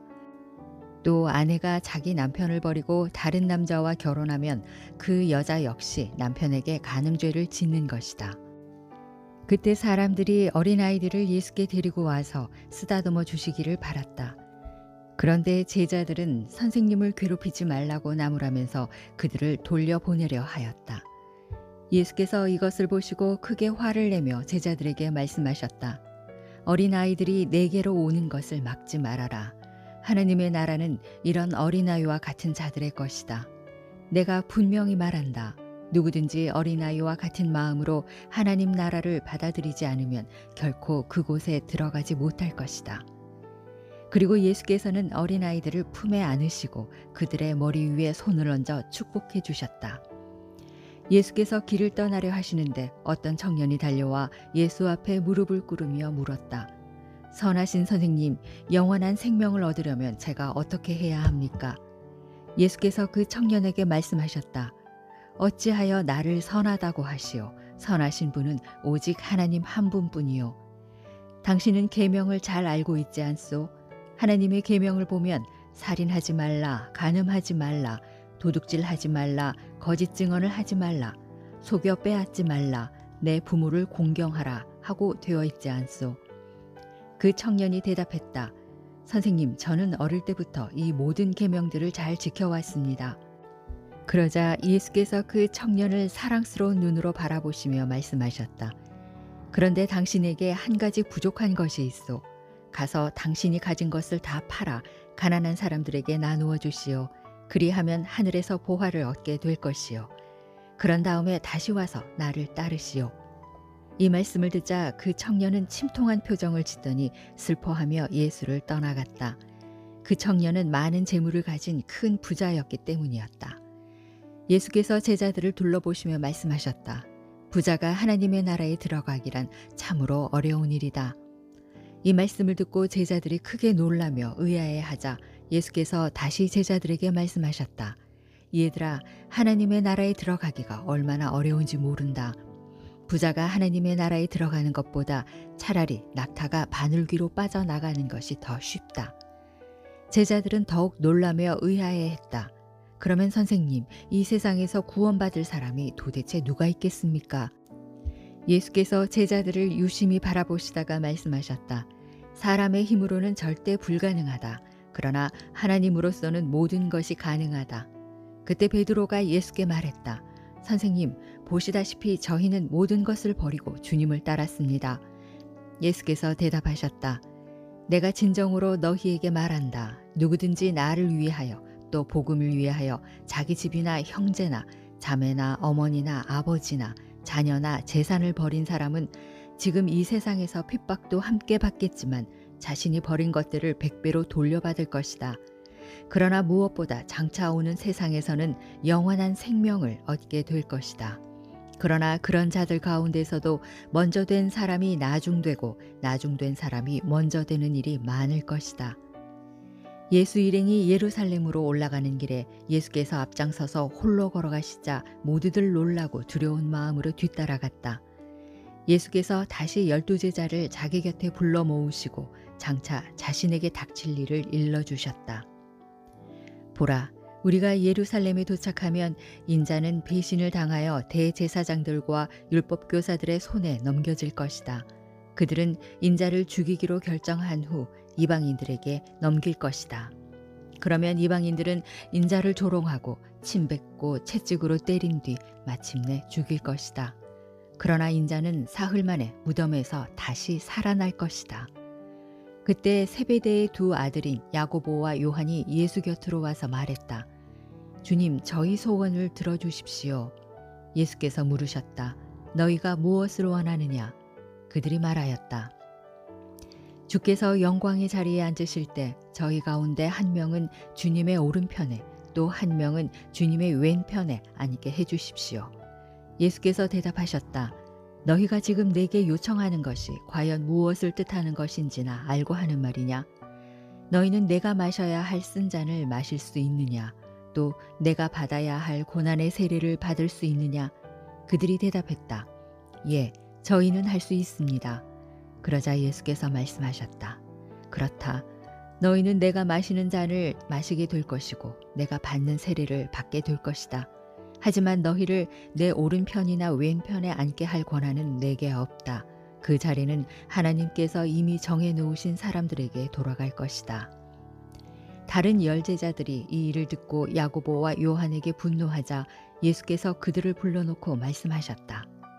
너희도 알다시피 세상의 왕이나 위정자들은 백성들 위에 군림하면서 권력을 휘두른다. 그러나 너희는 결코 그래서는 안 된다. 너희 중에 누구든지 큰 자가 되기를 원하는 사람은 먼저 너희를 섬기는 자가 되어야 한다. 또 너희 중에 으뜸이 되기를 원하는 사람은 먼저 모든 이들의 종이 되어야 한다. 인자는 섬김을 받으러 온 것이 아니라 섬기러 왔고 많은 사람들을 구하기 위하여 자기 목숨을 내어주려고 온 것이다. 예수와 제자들이 여리고 성읍에 들렀다가 뒤따르는 많은 사람들과 함께 성읍을 떠날 때였다. 그때에 디메오의 아들 바디메오라는 맹인 거지가 길거리에 앉아 있다가 나사렛 예수가 그 길로 지나가신다는 말을 듣고 소리를 지르기 시작했다. 다윗의 자손이신 예수여, 저에게 자비를 베풀어 주십시오. 그러자 많은 사람들이 그를 나무라며 조용히 하라고 했다. 그러나 그는 더욱더 큰 소리로 다윗의 자손이시여, 저에게 자비를 베풀어 주십시오 하고 외쳤다. 예수께서 걸음을 멈추시며 말씀하셨다. 그 사람을 불러오시오. 사람들이 그 맹인에게 가서 일러주었다. 기운을 내어 자리에서 일어나라. 그분이 당신을 부르신다. 그러자 그 맹인은 겉옷을 벗어 던지고 벌떡 일어나 예수께로 왔다. 예수께서 물으셨다. 내가 당신에게 무엇을 해주기를 바라오? 맹인이 대답했다. 선생님, 눈을 뜨고 싶습니다. 예수께서 말씀하셨다. 이제 가시오. 당신의 믿음이 당신을 낫게 하였소. 그러자 그 즉시 맹인은 눈을 떠 보게 되었다. 그리고 예수를 따라 나섰다. 예수 일행이 예루살렘에 거의 다 와서 올리브산 근처에 있는 벳바게와 베다니에 이르렀을 때였다. 예수께서 두 제자를 먼저 보내시며 말씀하셨다. 너희 둘은 너희들 앞에 보이는 마을로 들어가라. 마을에 들어서면 아직 아무도 타본 적이 없는 새끼 나귀 한 마리가 매어 있을 것이다. 그 나귀를 풀어 이리로 끌고 오너라. 만일 어느 누가 왜 이러는 거요 하고 묻거든 우리 주님께서 잠시 쓰시겠답니다. 쓰신 다음에는 곧장 다시 돌려보내 주실 것입니다 하고 대답하여라. 두 제자가 마을 어귀에 가서 보니 과연 어린 나귀가 집 앞 길가에 매어 있었다. 그래서 매듭을 풀고 있는데 거기서 서 있던 사람들이 물었다. 왜 나귀를 풀고 있는 거요? 그러자 제자들은 예수께서 일러주신 대로 말했다. 그랬더니 그들이 그렇게 하시오 하고 허락하였다. 제자들이 새끼 나귀를 끌고 와서 자기들의 겉옷을 벗어 나귀 등에 얹어놓자 예수께서 올라타셨다. 그러자 많은 사람들이 겉옷을 벗어 길 위에 펴놓고 나무가지를 꺾어다가 깔아놓기도 했다. 앞장선 사람들과 뒤따라가는 사람들이 모두 다 한 목소리로 외쳤다. 호산나, 복되도다. 주님의 이름으로 오시는 분이여 복되도다. 장차 임할 우리 조상 다윗의 나라여 지극히 높은 곳에서도 호산나. 마침내 예루살렘에 도착하신 예수께서는 성전으로 들어가셨다. 거기서 주변 모든 것을 둘러보신 후 날이 이미 저물었으므로 12 제자와 함께 베다니로 돌아가셨다. 이튿날 아침 예수 일행이 베다니를 나올 때 예수께서 배고픔을 느끼셨다. 그때 잎이 무성한 무화과 나무가 멀지 않은 곳에 서 있는 것을 보시고 예수께서는 혹시 따먹을 열매가 달려있지 않을까 싶어서 가까이 가셨다. 그러나 온통 잎사귀 뿐이었고 아무 열매가 없었다. 무화과 철이 아니었기 때문이었다. 예수께서 그 무화과 나무를 향해 저주하셨다. 이제 다시는 누구도 너에게 열매를 따먹는 사람이 없게 될 것이다. 제자들도 모두 이 말씀을 들었다. 예수 일행이 예루살렘에 도착하자 예수께서는 성전으로 들어가셔서 성전들에서 물건을 팔고 사는 사람들을 전부 내쫓으셨다. 돈 바꾸어 주는 자들의 탁자와 비둘기 장수들의 의자를 둘러 엎으셨다. 그리하여 어느 누구도 물건을 들고 성전들을 지나다니는 일이 없게 하셨다. 그런 후 예수께서 사람들을 가르치며 말씀하셨다. 성경에 보면 내 집은 만민이 기도하는 집이다 라고 기록되어 있지 않소. 그런데 당신들은 이 성전을 강도의 소굴로 만들어버렸소. 대제사장들과 율법교사들은 예수께서 이런 말을 하셨다는 소식을 듣고 어떻게 하면 예수를 없애버릴 수 있을지 방도를 찾기 시작했다. 그들은 사람들의 마음을 사로잡고 있는 예수가 두려웠던 것이다. 밤이 되자 예수 일행은 다시 예루살렘 성 밖으로 나가셨다. 다음 날 이른 아침 예수 일행은 길을 지나다가 어제 그 무화과 나무가 뿌리채 말라 있는 것을 보았다. 그러자 베드로가 어제 일을 기억해내고는 말했다. 보십시오 선생님, 선생님께서 저주하신 저 무화과 나무가 바싹 말라버렸습니다. 예수께서 대답하셨다.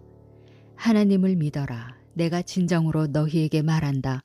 만일 너희가 이 산더러 저 바다로 빠져라 라고 말하면서 마음에 한 점 의심도 품지 않고 그렇게 될 것이라고 믿으면 정말로 그대로 이루어질 것이다.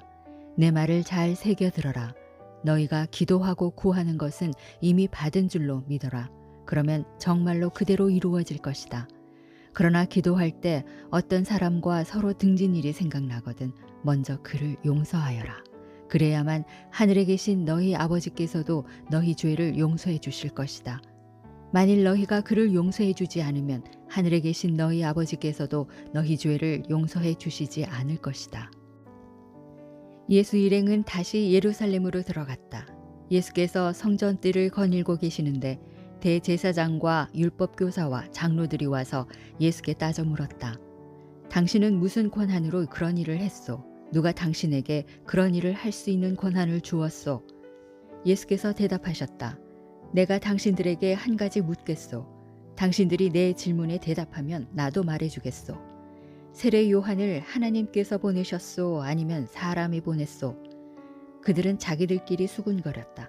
우리가 만일 하나님께서 보내셨다고 대답하면 그러면 왜 그를 받아들이지 않았느냐고 하겠지. 만일 사람이 보낸 것이라고 한다면 사람들이 우리를 어떻게 생각할지가 두렵다. 모두가 세례 요한을 하나님께서 보낸 예언자로 굳게 믿고 있지 않은가. 그들은 의논 끝에 이렇게 대답했다. 우리로서는 알 수 없소. 그러자 예수께서 그들에게 말씀하셨다. 그러면 나도 무슨 권한으로 이런 일을 하는지 당신들에게 대답하지 않겠소. 예수께서 그들에게 비유를 들어 가르치기 시작하셨다. 어떤 사람이 포도원을 일구어 울타리를 둘러치고 포도즙을 짤 구덩이를 파고 망대를 세웠소. 주인은 그 포도원을 소작인들에게 맡기고 멀리 여행을 떠났소. 수확할 때가 되자 주인은 포도원의 소출을 받아오라고 종을 보냈소. 그런데 소작인들은 그 종을 붙잡아 때린 후 빈손으로 돌려보냈소. 주인이 다시 다른 종을 소작인들에게 보냈소. 하지만 소작인들은 그 종의 머리를 때리고 심하게 모욕했소. 주인이 또 다른 종을 보냈더니 이번에는 그 종을 죽여버렸소. 그래서 다음에는 더 많은 종을 한꺼번에 보냈더니 소작인들은 그들 모두를 때리기도 하고 죽이기도 하였소. 이제 포도원으로 보낼 사람이라고는 주인이 가장 사랑하는 아들뿐이었소. 그래서 주인은 마지막으로 자기 아들을 보내며 생각했소. 아무리 그래도 내 아들만은 존중해 주겠지. 그러나 소작인들은 주인의 아들이 오는 것을 보고 서로 수군거렸소. 저 사람은 포도원의 상속자다. 그러니 그를 죽여버리자. 그러면 포도원은 우리 차지가 되겠지. 결국 소작인들은 주인의 아들까지 붙잡아 죽인 다음 포도원 밖으로 던져버렸소. 이럴 때 포도원 주인이 어떻게 하겠소? 주인은 불이 나게 돌아와서 소작인들을 모두 죽여버리고 그 포도원을 다른 소작인들에게 맡길 것이요. 당신들은 성경에서 이런 구절을 읽어보지 못했소? 집 짓는 사람이 버린 돌이 집 모퉁이의 머릿돌이 되었도다. 주께서 이 같은 일을 하셨으니 그 얼마나 놀라운가. 그들은 이 비유가 자기들을 두고 하신 말씀인 줄을 알아차리고 예수를 체포할 방도를 찾았다. 하지만 군중이 두려웠기 때문에 예수께 손을 대지 못하고 그냥 가버렸다. 그들은 예수의 말에서 예수를 체포할 빌미를 잡기 위해 바리새파 사람들과 헤롯 당원 몇 사람을 예수께 보냈다. 그들이 예수께 와서 말했다. 선생님, 우리는 선생님이 진실한 분이신 줄로 알고 있습니다. 선생님은 어느 누구에게도 얽매이지 않고 하나님의 길로 참되게 가르치시는 분이신 줄로 압니다. 그러니 우리에게 가르쳐 주십시오. 로마 황제에게 세금을 바치는 것이 옳습니까? 아니면 바치지 않는 것이 옳습니까? 우리가 세금을 바쳐야 할까요? 바치지 말아야 할까요? 예수께서 그들의 속셈을 아시고 말씀하셨다. 어찌하여 당신들은 나를 시험하여 나에게 덫을 놓으려고 하는 것이요. 데나리온 한 잎을 가져와서 나에게 보여주시오. 그러면 가르쳐 주겠소. 그들이 동전을 가져오자 예수께서 물으셨다. 이 동전에 새겨진 초상이 누구요? 누구라고 글씨가 새겨져 있소? 그들이 대답했다. 로마 황제의 얼굴이고 로마 황제라는 글씨가 새겨져 있습니다. 그러자 예수께서 그들에게 말씀하셨다. 로마 황제의 것은 로마 황제에게 바치고 하나님의 것은 하나님께 바치시오. 그들은 예수의 대답에 입을 다물지 못하고 크게 놀라며 감탄했다. 부활이란 있을 수 없다고 주장하는 사두개파 사람들이 예수께 와서 물었다. 선생님, 모세의 율법에는 형이 자식 없이 죽으면 동생이 형수와 결혼하여 형의 이름으로 자식을 낳아 주어야 한다고 기록되어 있습니다. 그런데 어느 집안에 7 형제가 있었습니다. 맏형이 결혼했는데 자식 없이 죽자 둘째가 형수와 결혼했습니다.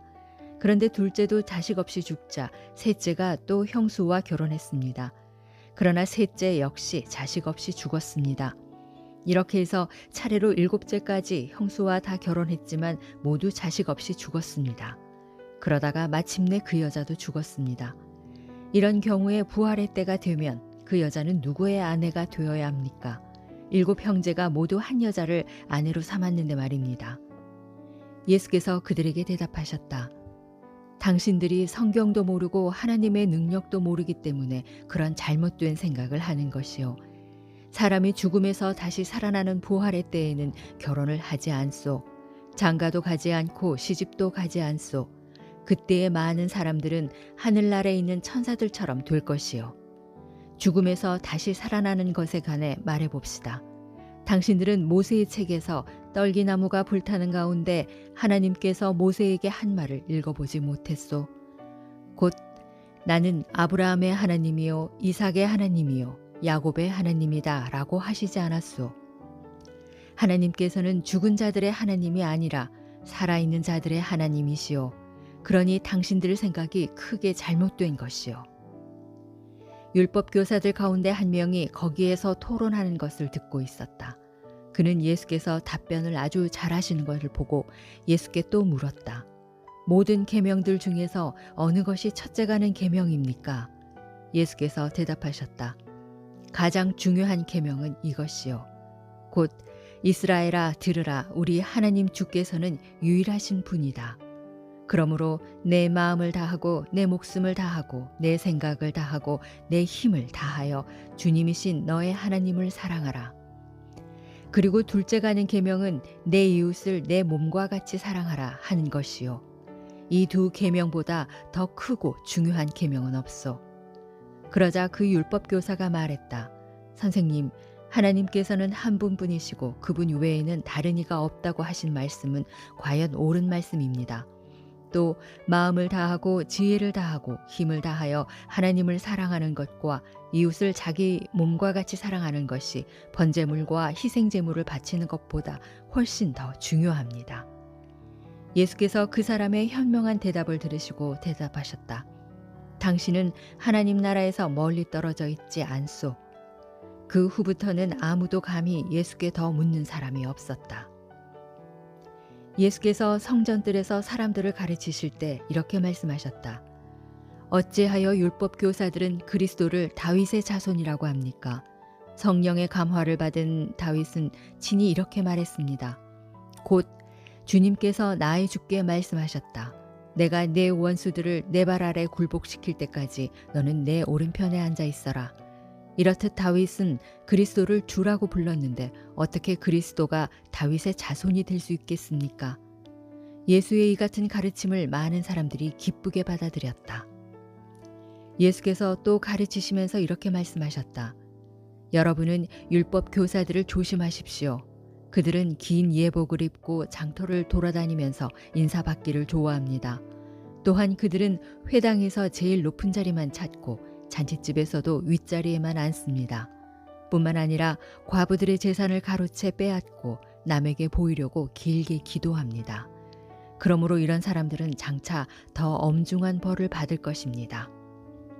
한 번은 예수께서 성전뜰에 있는 헌금함 맞은편에 앉으셔서 사람들이 헌금함에 돈 넣는 모습을 지켜보고 계셨다. 많은 돈을 넣는 부자들이 적지 않았다. 그런데 한 가난한 과부가 와서 2렙돈, 곧 한 고드란트를 헌금함에 넣었다. 그때 예수께서 제자들을 곁에 불러놓고 말씀하셨다. 내가 진정으로 너희에게 말한다. 저 가난한 과부가 다른 누구보다도 더 많은 돈을 넣었다. 다른 사람들은 넉넉한 가운데서 조금 떼어내어 넣었지만 저 과부는 극히 가난한 중에서도 자신이 가진 생활비 전부를 바친 것이다. 예수께서 예루살렘 성전을 떠나려 하시는데 제자들 가운데 한 명이 성전을 가리키며 말했다. 보십시오, 선생님. 얼마나 굉장한 돌들입니까? 참으로 멋진 건물이지 않습니까? 예수께서 그에게 대답하셨다. 이 건물들이 그렇게도 멋져 보이느냐? 그러나 장차 이 건물에 돌 하나도 돌 위에 얹혀 있지 못하고 다 무너져 내리고 말 것이다. 예수께서 예루살렘 성전 맞은편에 올리브산에 앉아 계실 때 베드로와 야고보와 요한과 안드레가 따로 예수께 와서 물었다. 선생님, 저희에게 말씀해 주십시오. 언제 그런 일이 닥치겠습니까? 그러한 재난이 일어나기 전에 어떤 징조가 있겠습니까? 예수께서 그들에게 말씀하셨다. 너희는 미혹당하지 않도록 조심하라. 많은 사람들이 내 이름으로 와서는 내가 그리스도다 라고 주장하면서 많은 사람들을 속일 것이다. 또 여기저기에서 전쟁이 일어났다는 소문을 듣게 되어도 너희는 놀라지 말라. 그런 일이 반드시 일어날 것이지만 그것이 아직 마지막 때는 아니다. 민족과 민족, 나라와 나라가 서로 대적하여 일어날 것이고 온 땅의 도처에서 지진이 일어나며 곳곳의 사람들이 기근으로 고통을 받을 것이다. 그러나 이런 일들은 아직 시작일 뿐이다. 너희는 정신을 바짝 차려라. 너희는 법정에 넘겨질 것이고 회당에서 매를 맞을 것이다. 나를 따른다는 이유로 위정자들과 왕들 앞에 서서 증언을 하게 될 것이다. 명심하여라. 세상 끝날이 오기 전에 먼저 복음이 온 땅의 모든 민족에게 전파되어야 한다. 너희가 붙잡혀가서 재판을 받을 때는 사람들 앞에서 무슨 말을 할까 미리 염려하지 말아라. 무엇이든 그때그때 너희에게 주어지는 말을 하여라. 말하는 일은 너희가 아니라 성령이시다. 그때에는 형제가 형제를, 아버지가 자식을 배반하여 죽게 할 것이고 또한 자식들도 부모를 배반하여 죽게 할 것이다. 또한 너희가 내 사람이라는 이유로 세상 사람들에게 미움을 받을 것이다. 그러나 견뎌라. 끝까지 견디는 사람은 마침내 구원을 얻을 것이다. 멸망케 하는 가증한 것이 성전에 서 있는 것을 보거든 유대에 있는 사람들은 얼른 산으로 피신하라. 지붕에 있는 사람은 아래로 내려오지 말고 물건을 가지러 집 안으로 들어가지도 말라. 들판에 있거든 돈이나 옷을 가지러 집으로 들어가지 말라. 그날에는 임신한 여자들과 젖먹이 딸린 여자들은 참으로 불행하다. 그러므로 이런 일이 겨울에 일어나지 않도록 해달라고 기도하라. 참으로 이런 큰 재난의 날은 하나님께서 세상을 창조하신 이래로 지금까지 없었고 앞으로도 없을 것이다. 주께서 그 재난의 기간을 줄여주시지 않는다면 살아남을 사람은 하나도 없을 것이다. 그러나 주께서는 자신이 택한 사람들을 위해 그 기간을 줄여주셨다. 그때에 만일 어떤 사람이 여기에 그리스도가 있다 혹은 저기에 그리스도가 있다 하더라도 너희는 그 말을 절대 믿지 말라. 세상 끝날에는 많은 거짓 그리스도들과 거짓 예언자들이 나타나서 하나님의 자녀를 최대한 속이려고 그들이 할 수 있는 모든 기적들과 놀라운 일들을 다 행할 것이다. 그러므로 너희는 정신을 바짝 차려라. 내가 이 모든 일을 미리 경고하는 것이니 부디 조심하라. 그 큰 재난이 다 지나가면 태양은 어두워지고 달은 빛을 잃을 것이며 별들은 하늘에서부터 떨어지고 모든 천체가 흔들릴 것이다.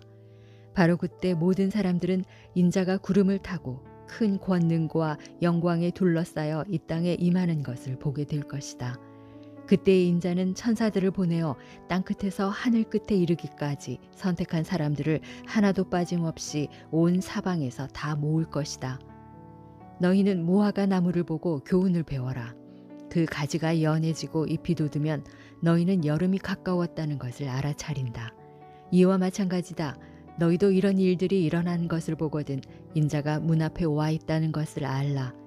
내가 분명히 너희에게 말한다. 이 세대가 지나가기 전에 이 모든 일들이 일어날 것이다.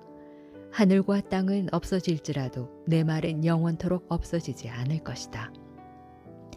그러나 이런 일이 일어날 재림의 그날과 그 시각은 아무도 모른다. 하늘에 있는 천사들도 모르고 나조차도 모른다. 오직 하늘 아버지만이 아신다. 그러므로 언제 그 일이 일어날지 모르니 너희는 항상 정신을 차리고 깨어 있어라. 인자가 오는 것은 어떤 집주인이 멀리 여행을 떠나는 것에 비유할 수 있다. 그 집주인은 집을 떠나면서 종들에게 각자 해야 할 일을 맡기고 문지기에게는 자기가 돌아올 때까지 깨어 있으라고 당부한다. 그러므로 깨어 있어라.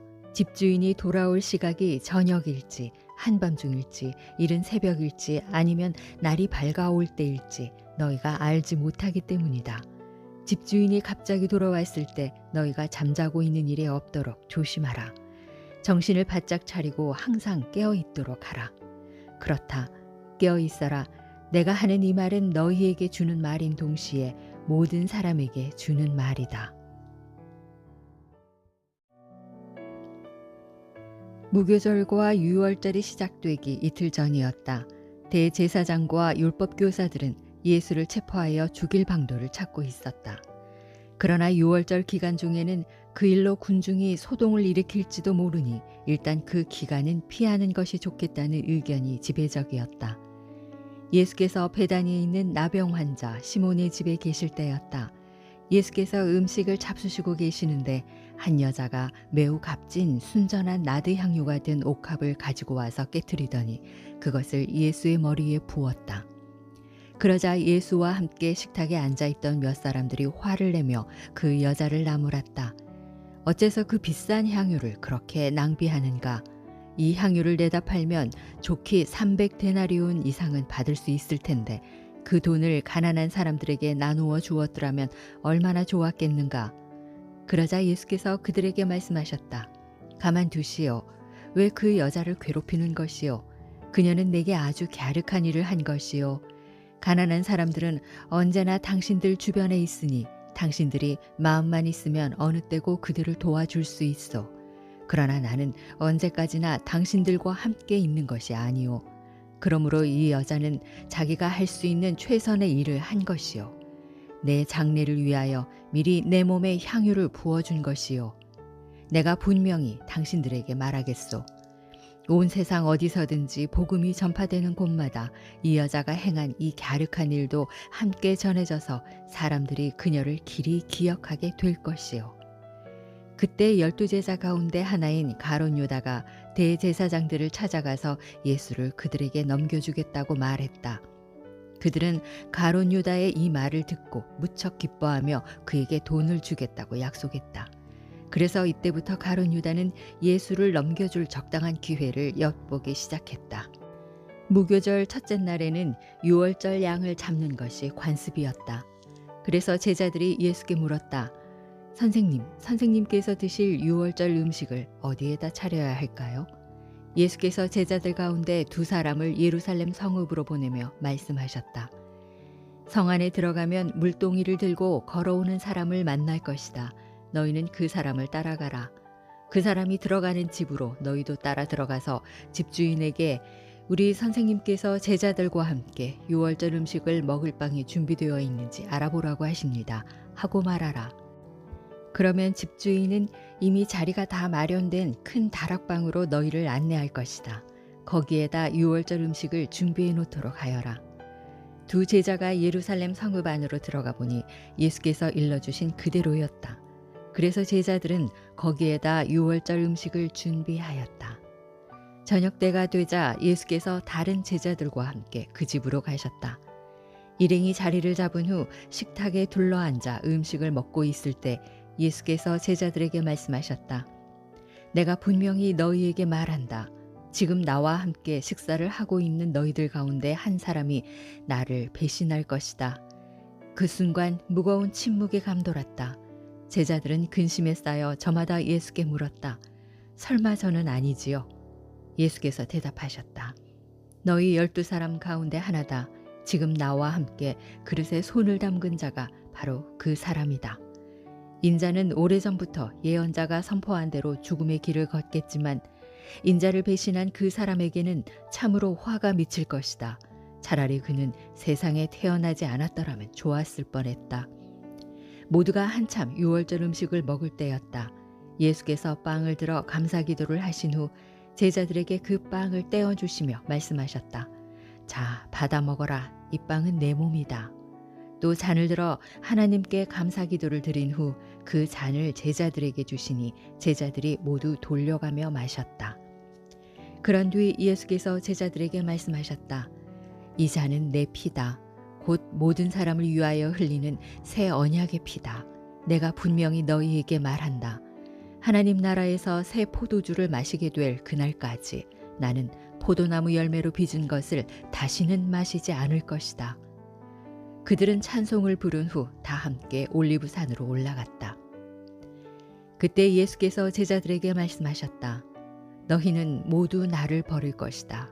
이미 하나님께서 예언자들을 통하여 이렇게 말씀하시지 않았느냐. 내가 칼을 들어 목자를 칠 터인데 양떼가 뿔뿔이 흩어질 것이다.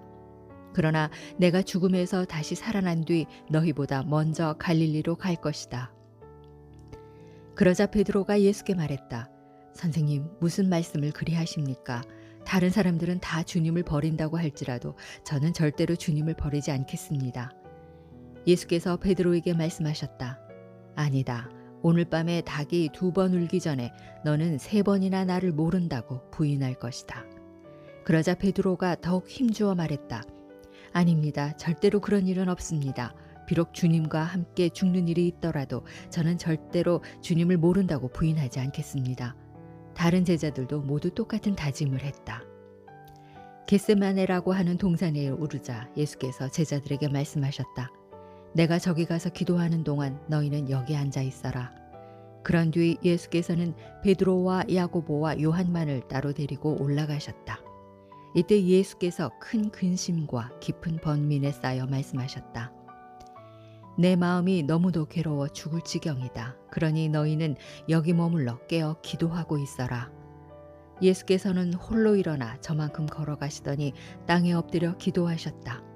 만일 그럴 수만 있으시다면 이 고난의 시간이 그냥 지나쳐가게 해달라고 간절히 기도하셨다. 예수께서는 이렇게 기도하셨다. 아버지, 나의 아버지여, 아버지께서는 모든 일을 하실 수 있습니다. 그러니 이 잔을 내게서 치워주십시오. 그러나 내 뜻대로 하지 마시옵고 아버지의 뜻대로 하시옵소서. 그런 다음 예수께서 제자들에게로 돌아와 보니 제자들은 굴굴 자고 있었다. 예수께서 베드로에게 말씀하셨다. 시몬아, 자고 있느냐? 단 1시간도 깨어서 나와 함께 기도할 수 없단 말이냐? 너희는 깨어 시험에 빠지지 않도록 기도하라. 아, 너희가 마음으로는 원하면서도 육신이 약하구나. 그런 뒤 예수께서는 다시 저만큼 걸어가신 다음 똑같은 말씀으로 다시금 기도하셨다. 그리고 다시 돌아와 보시니 제자들은 여전히 자고 있었다. 너무나 졸려서 그들은 눈을 뜨고 있을 수가 없었던 것이다. 제자들은 예수께 무슨 말을 해야 할지 몰랐다. 예수께서 3번째로 기도하고 돌아오신 후 제자들에게 말씀하셨다. 아직도 자고 있느냐? 그쯤 쉬었으면 되었다. 이제는 때가 되었다. 보라, 인자가 죄인들의 손에 넘겨질 때가 이르렀다. 자, 어서 일어나 가자. 나를 넘겨줄 자가 가까이 와 있다. 예수의 말씀이 채 끝나기도 전에 12제자 가운데 하나인 가룟 유다가 나타났다. 그리고 그와 함께 온 무리들은 손에 칼과 몽둥이를 들고 있었다. 대제사장과 율법교사들과 장로들이 보낸 일당이었다. 가룟 유다는 그들에게 내가 껴안고 입맞추는 사람이 바로 예수이므로 실수 없이 그를 붙잡도록 하시오 하고 미리 말해둔 터였다. 가룟 유다는 곧장 예수께 다가가 선생님 하고 부르면서 다정하게 껴안고 입을 맞추었다. 그러자 일당들은 우르르 달려들어 재빨리 예수를 붙잡았다. 그때 예수 곁에 서 있던 사람 가운데 하나가 얼른 칼을 빼어 대제사장의 종을 힘껏 내리쳐서 그의 귀를 베어버렸다. 예수께서 일당들에게 말씀하셨다. 당신들이 칼과 몽둥이를 들고 나를 잡으러 오다니 내가 강도라도 된단 말이요. 내가 날마다 성전의 뜰에서 가르칠 때는 왜 나를 잡지 않았소? 하지만 이제 내게 이런 일이 일어나는 것은 성경의 예언이 이루어지기 위한 것이요. 그러는 동안에 예수의 제자들은 모두 예수를 버리고 각기 뿔뿔이 흩어져 어디론가 달아나 버렸다. 그런데 그때 한 청년이 몸에 3배 호디불만을 두른 채 예수를 뒤따라가고 있었다. 그래서 일당들이 그를 붙잡으려고 하자 그 청년은 호디불을 던져버리고 알몸으로 재빨리 달아났다. 일당들은 예수를 대제사장의 집으로 끌고 갔다. 그러자 다른 대제사장들과 율법교사들과 장로들이 금방 모여들었다. 베드로는 멀찍이 떨어져서 예수를 뒤따라 대제사장의 집 안뜰까지 들어왔고 거기서 경비병들 틈에 웅크리고 앉아 불을 쬐고 있었다. 대제사장들과 모든 공회 의원들이 예수를 죽이기 위해 증거를 찾으려고 애썼지만 아무것도 찾을 수가 없었다. 많은 사람들이 예수에 대해 거짓으로 증언을 해댔지만 서로 일치하지 않았다. 그들 가운데 몇 사람이 자리에서 일어나 이렇게 거짓 증언을 했다. 우리는 저 사람이 사람의 손으로 지은 이 성전을 허물어버리고 사흘 만에 다시 짓겠다라고 말하는 것을 똑똑히 들었습니다. 그러나 그들이 하는 증언들도 서로 들어맞지 않았다. 그러자 대제사장이 그들 앞으로 나와서 예수께 물었다. 그대는 아무 말도 하지 않을 작정인가? 이 사람들이 그대에게 불리한 증언을 하고 있지 않은가? 하지만 예수께서는 입을 다무시고 침묵으로 일관하셨다. 대제사장이 다시 물었다. 그대는 하나님의 아들 그리스도인가? 예수께서 대답하셨다. 그렇소. 내가 바로 그요. 당신들은 인자가 하나님의 오른편에 앉아 있는 것과 하늘 구름을 타고 다시 오시는 것을 보게 될 것이요. 그러자 대제사장이 자기 옷을 찢으며 말했다. 더 이상 무슨 증언이 필요하겠소? 하나님을 모독하는 저 사람의 말을 지금 우리가 모두 직접 들었소. 자, 여러분은 어떻게 생각하시오? 그러자 그들은 모두 예수를 사형에 처해야 마땅하다고 결론지었다. 그들 가운데 더러는 예수께 침을 뱉었고 더러는 예수의 얼굴을 가린 후에 주먹으로 치면서 누가 너를 쳤는지 어디 한번 알아맞혀 보아라 하고 조롱하였다.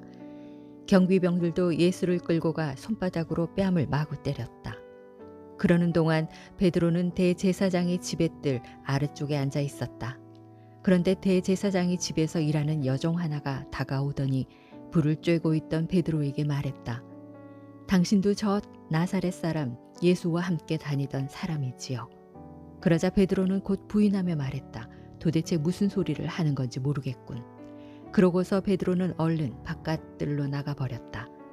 그 요정은 베드로가 거기 서 있는 것을 보고는 곁에 있는 사람들에게 또다시 말했다. 이 사람은 예수와 한패인 것이 틀림없어요. 그러자 베드로는 또다시 예수를 모른다고 부인하였다. 조금 뒤 곁에 서 있던 사람들이 다시 베드로에게 말했다. 당신도 갈릴리 사람이니 예수와 한패인 게 틀림없소. 그러자 베드로는 맹세까지 하면서 부인했다. 도대체 무슨 소리를 하는 겁니까? 나는 그 사람을 만난 적도 없소. 내 말이 거짓이라면 천벌이라도 받겠소. 바로 그때 닭이 두 번째로 울었다. 그제야 베드로는 닭이 두 번 울기 전에 너는 세 번이나 나를 모른다고 부인할 것이다 라고 경고하신 예수의 말씀이 떠올랐다. 그래서 베드로는 땅에 엎드러져 소리내어 엉엉 슬피 울었다. 날이 밝아오자 대제사장들과 장로들과 율법 교사들은 공회 의원들과 함께 전체 회의를 열어 의견을 모았다. 그들은 예수를 결박한 후 끌고 가서 로마 총독 빌라도에게 넘겨주었다. 빌라도가 예수께 물었다. 네가 유대인의 왕이냐? 예수께서 대답하셨다. 그렇소. 당신이 말한 대로요. 대제사장들이 여러 죄목을 들어 예수를 고발하였다. 빌라도가 다시 예수께 물었다. 너는 왜 아무 말도 하지 않느냐? 저 사람들이 지금 여러 죄목을 들어 너를 고소하고 있지 않느냐? 그러나 예수께서는 입을 다무신 채 더 이상 아무 말씀도 하지 않으셨다. 빌라도는 이를 이상하게 여겼다. 예로부터 명절이 되면 유대 백성들이 원하는 죄수 한 명을 풀어주는 관례가 있었다. 마침 당시 폭동을 일으켜 사람을 죽이고 감옥에 갇혀 있는 바라바라 하는 소문난 죄수가 있었다. 유대 군중은 빌라도에게 전례에 따라 죄수 하나를 풀어주라고 요구했다. 그러자 빌라도가 물었다. 여러분이 풀어주기를 원하는 사람이 유대인의 왕이라고 하는 자요. 빌라도는 대제사장들이 예수를 시기한 나머지 자기에게 넘긴 것임을 알고 이렇게 말한 것이다. 그러나 대제사장들은 군중을 선동하여 예수가 아닌 바라바를 풀어달라고 요구하게 했다. 빌라도가 다시 군중에게 물었다. 그렇다면 여러분들은 유대인의 왕이라고 하는 자를 내가 어떻게 처리했으면 좋겠소? 군중들이 큰 소리로 외쳤다. 그를 십자가에 못 박으시오. 빌라도가 군중에게 물었다.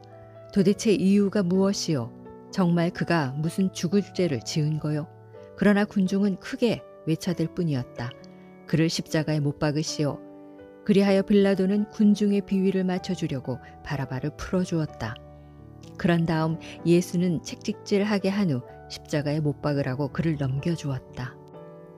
로마 군인들은 총독 관저의 뜰로 예수를 끌고 들어간 후 부대원 전체를 집합시켰다. 그런 다음에 그들은 예수께 자색 옷을 입히고 가시관을 엮어 머리에 씌운 뒤 예수께 경례를 하면서 유대인의 왕 만세 하고 외쳤다. 또 갈대로 예수의 머리를 치고 침을 뱉는가 하면 무릎을 꿇고 경배하는 신용을 했다. 이렇게 실컷 예수를 희롱한 다음 예수에게서 자색 옷을 벗기고 예수의 본래 옷을 다시 입혔다. 그런 후에 군인들은 예수를 십자가에 못 박으려고 성문 밖으로 끌고 나갔다. 마침 그때 알렉산더와 루포의 아버지인 구레네 사람 시몬이 고향에서 올라와 그곳을 지나가고 있었다. 로마 군인들은 그를 붙들어 억지로 예수의 십자가를 지고 가게 했다. 로마 군인들은 예수를 끌고 골고다라는 곳으로 갔다. 골고다는 해골이라는 뜻이다. 군인들이 모략을 탄 포도주를 예수께 드렸으나 예수께서는 그것을 거절하셨다. 마침내 군인들은 예수를 십자가에 못 박았다. 그러고는 주사위를 던져 누가 어떤 옷을 가질지 정한 다음 예수의 옷을 나누어 가졌다. 예수를 십자가에 못 박은 때는 아침 9시였다. 예수를 못 박은 십자가 위에는 유대인의 왕이라고 적힌 죄패가 달려 있었다. 그날 아침에 강도 2명도 십자가형을 언도받아 예수의 십자가 양쪽에 달렸다. 하나는 예수의 오른쪽에, 하나는 예수의 왼쪽에 달렸다. 그리하여 그는 범죄자들 가운데 한 사람으로 여김을 받았다 라고 기록한 성경 말씀이 이루어졌다. 지나가는 사람들이 머리를 흔들며 예수를 조롱했다. 아하, 성전을 헐고 사흘 만에 다시 짓겠다던 자여, 어디 한번 십자가에서 내려와 내 목숨이나 구해보시지. 대제사장과 율법 교사들도 예수를 조롱했다. 이 자가 남은 구하면서 자기 자신은 구하지 못하는군. 이봐, 이스라엘의 왕 그리스도야, 어디 십자가에서 한번 내려와 보시지. 그러면 우리가 믿어드리지. 심지어 예수와 함께 십자가형을 받고 있던 두 강도까지도 예수께 욕을 퍼부었다. 낮 12시가 되었을 때 어둠이 온 땅을 덮기 시작하더니 오후 3시까지 계속되었다. 오후 3시가 되었을 때였다. 예수께서 큰 소리로 엘리 알리 라마 사막다니 하고 부르짖으셨다. 이 말을 번역하면 나의 하나님 어찌하여 나를 버리셨나이까 라는 뜻이다. 그러나 거기 가까이 서 있던 사람들은 이 소리를 듣고 예수가 예언자 엘리야를 부르는 것으로 생각하였다. 그들 가운데 한 사람이 달려가 해면에 신 포도주를 적신 후 갈대 끝에 꽂아 예수의 입에 대어 주면서 말했다. 어디 엘리야가 와서 그를 십자가에서 내려주나 보자. 그때 예수께서 큰 소리를 지르시고서 숨을 거두셨다. 그리고 바로 그때 성전의 휘장이 위에서부터 아래까지 두 폭으로 찢어졌다. 십자가 곁에서 예수께서 숨을 거두시는 것을 낱낱이 지켜보고 있던 백부장이 말했다. 이분이야말로 참으로 하나님의 아들이셨다. 몇몇 여자들도 멀리서 예수의 모습을 지켜보고 있었다. 그들 가운데는 막달라 마리아, 작은 야고보와 요새의 어머니 마리아, 그리고 살로메가 있었다. 이들은 갈릴리에서부터 예수를 줄곧 따르면서 시중을 들던 여자들이었다. 이들 외에도 그곳에는 예수를 따라 예루살렘에 올라온 많은 여자들이 있었다. 이미 날은 저물었다. 그날은 안식일 전날, 곧 안식일을 준비하는 날이었다. 때에 공회 의원으로 널리 존경받는 아리마대 출신의 요셉이란 사람이 있었는데 그가 용기를 내어 총독 빌라도에게 찾아가서 예수의 시신을 내어달라고 요청했다. 그는 하나님의 나라가 임하기를 소망하고 기다리는 사람이었다. 빌라도는 예수가 벌써 죽었다는 것이 믿기지가 않아 백부장을 불러 예수가 정말로 숨을 거두었는지 확인했다. 백부장에게서 사실 확인을 하고 나서 빌라도는 요셉에게 예수의 시신을 가져가도 좋다고 허락했다. 요셉은 예수의 시신을 십자가에서 내린 다음 가지고 간 고운 배로 시신을 감쌌다. 그러고는 바위를 깎아 만든 자기 무덤 안에 예수의 시신을 모셔다 놓고 큰 돌을 굴려 무덤 문을 막아 놓았다. 막달라 마리아와 요새의 마리아 어머니는 예수의 시신이 어디에 모셔지는지 주의 깊게 지켜보고 있었다. 안식일이 끝난 저녁 막달라 마리아와 야고보의 어머니 마리아와 살로메는 예수의 시신에 발라드리려고 향료를 사두었다. 안식일 다음 날 동틀 무렵 그들은 다 함께 예수의 무덤으로 갔다. 무덤으로 가면서 그들은 무덤 입구를 막은 큰 돌을 어떻게 치울지 서로 걱정하는 말을 주고받았다. 그런데 그들이 무덤 앞에 당도해 보니 놀랍게도 예수의 무덤을 막고 있던 큰 돌이 이미 옮겨져 있었다. 여자들은 조심스럽게 무덤 안으로 들어갔다. 그런데 무덤 안쪽에 흰옷을 입은 한 청년이 오른편에 앉아 있는 것을 보고 그 여자들은 소스라치게 깜짝 놀랐다. 그 청년이 여자들에게 말했다. 놀라지 말라. 너희가 십자가에 못 박히신 나사렛 예수를 찾고 있구나. 그분은 다시 살아나셨다. 그분은 여기 계시지 않는다. 그분의 시신을 모셨던 자리를 확인해 보아라. 이제 너희는 베드로와 제자들에게 가서 이렇게 전해라. 예수께서 전에 말씀하신 대로 그분은 제자들보다 먼저 갈릴리로 가실 것이다. 그러니 거기 가면 그분을 뵐 수 있을 것이라고 말하라. 여자들은 겁에 질려 정신없이 무덤에서 도망쳐 나왔다. 그들은 벌벌 떨며 너무나 놀라고 무서워서 아무에게 어떤 말도 하지 못했다. 무덤에서 다시 살아나신 예수께서는 그날 이른 아침 가장 먼저 막달라 마리아에게 나타나셨다. 일찍이 예수께서는 이 여자에게서 7 귀신을 쫓아내 주신 적이 있었다. 막달라 마리아는 슬픔에 잠겨 있는 제자에게로 찾아가 예수의 부활 소식을 전해 주었다. 그런데 제자들은 예수께서 살아계시다는 것과 막달라 마리아가 살아계신 예수를 직접 배웠다는 말을 듣고도 믿으려 하지 않았다. 그 후 예수께서는 시골길을 걷고 있는 두 제자에게 나타나셨다. 예수께서 낯선 모습으로 나타나셨기 때문에 처음에는 그들이 예수를 전혀 알아보지 못했지만 나중에야 깨달았다. 그래서 그들이 돌아가서 다른 제자들에게 이 소식을 알렸다. 그러나 아무도 그들의 말을 믿지 않았다. 그 후 11제자가 다 함께 모여 식사를 하고 있을 때 예수께서 그들에게 나타나셨다. 예수께서는 그들의 믿음 없는 것과 무딘 마음을 꾸짖으셨다. 제자들이 다시 살아나신 예수를 보았다는 사람들의 증언을 믿지 않았기 때문이었다. 그런 뒤 예수께서 제자들에게 말씀하셨다. 너희는 온 세상을 두루 다니며 모든 사람에게 복음을 전파하라. 믿고 세례를 받는 사람은 구원을 얻을 것이지만 믿지 않고 거부하는 사람은 정죄받아 심판을 받을 것이다. 보라, 믿는 사람에게는 이런 표적이 따를 것이다. 곧 내 이름으로 귀신을 쫓아내고 새 방언을 말하며 손으로 뱀을 만지거나 입으로 독을 마시더라도 전혀 해를 입지 않을 것이며 또 병자에게 손을 얹으면 병이 나을 것이다. 주 예수께서 제자들에게 말씀을 마치신 뒤 하늘로 들려 올라가셔서 하나님의 오른편 보좌에 앉으셨다. 그리고 제자들은 힘차게 나가서 온 땅을 두루다니며 복음을 전파했다. 주께서 항상 그들과 함께 하셔서 말씀을 전할 때마다 여러 가지 표적이 뒤따르게 하셨고, 그렇게 하심으로써 제자들이 전하는 복음이 참되다는 사실을 확증해 주셨다.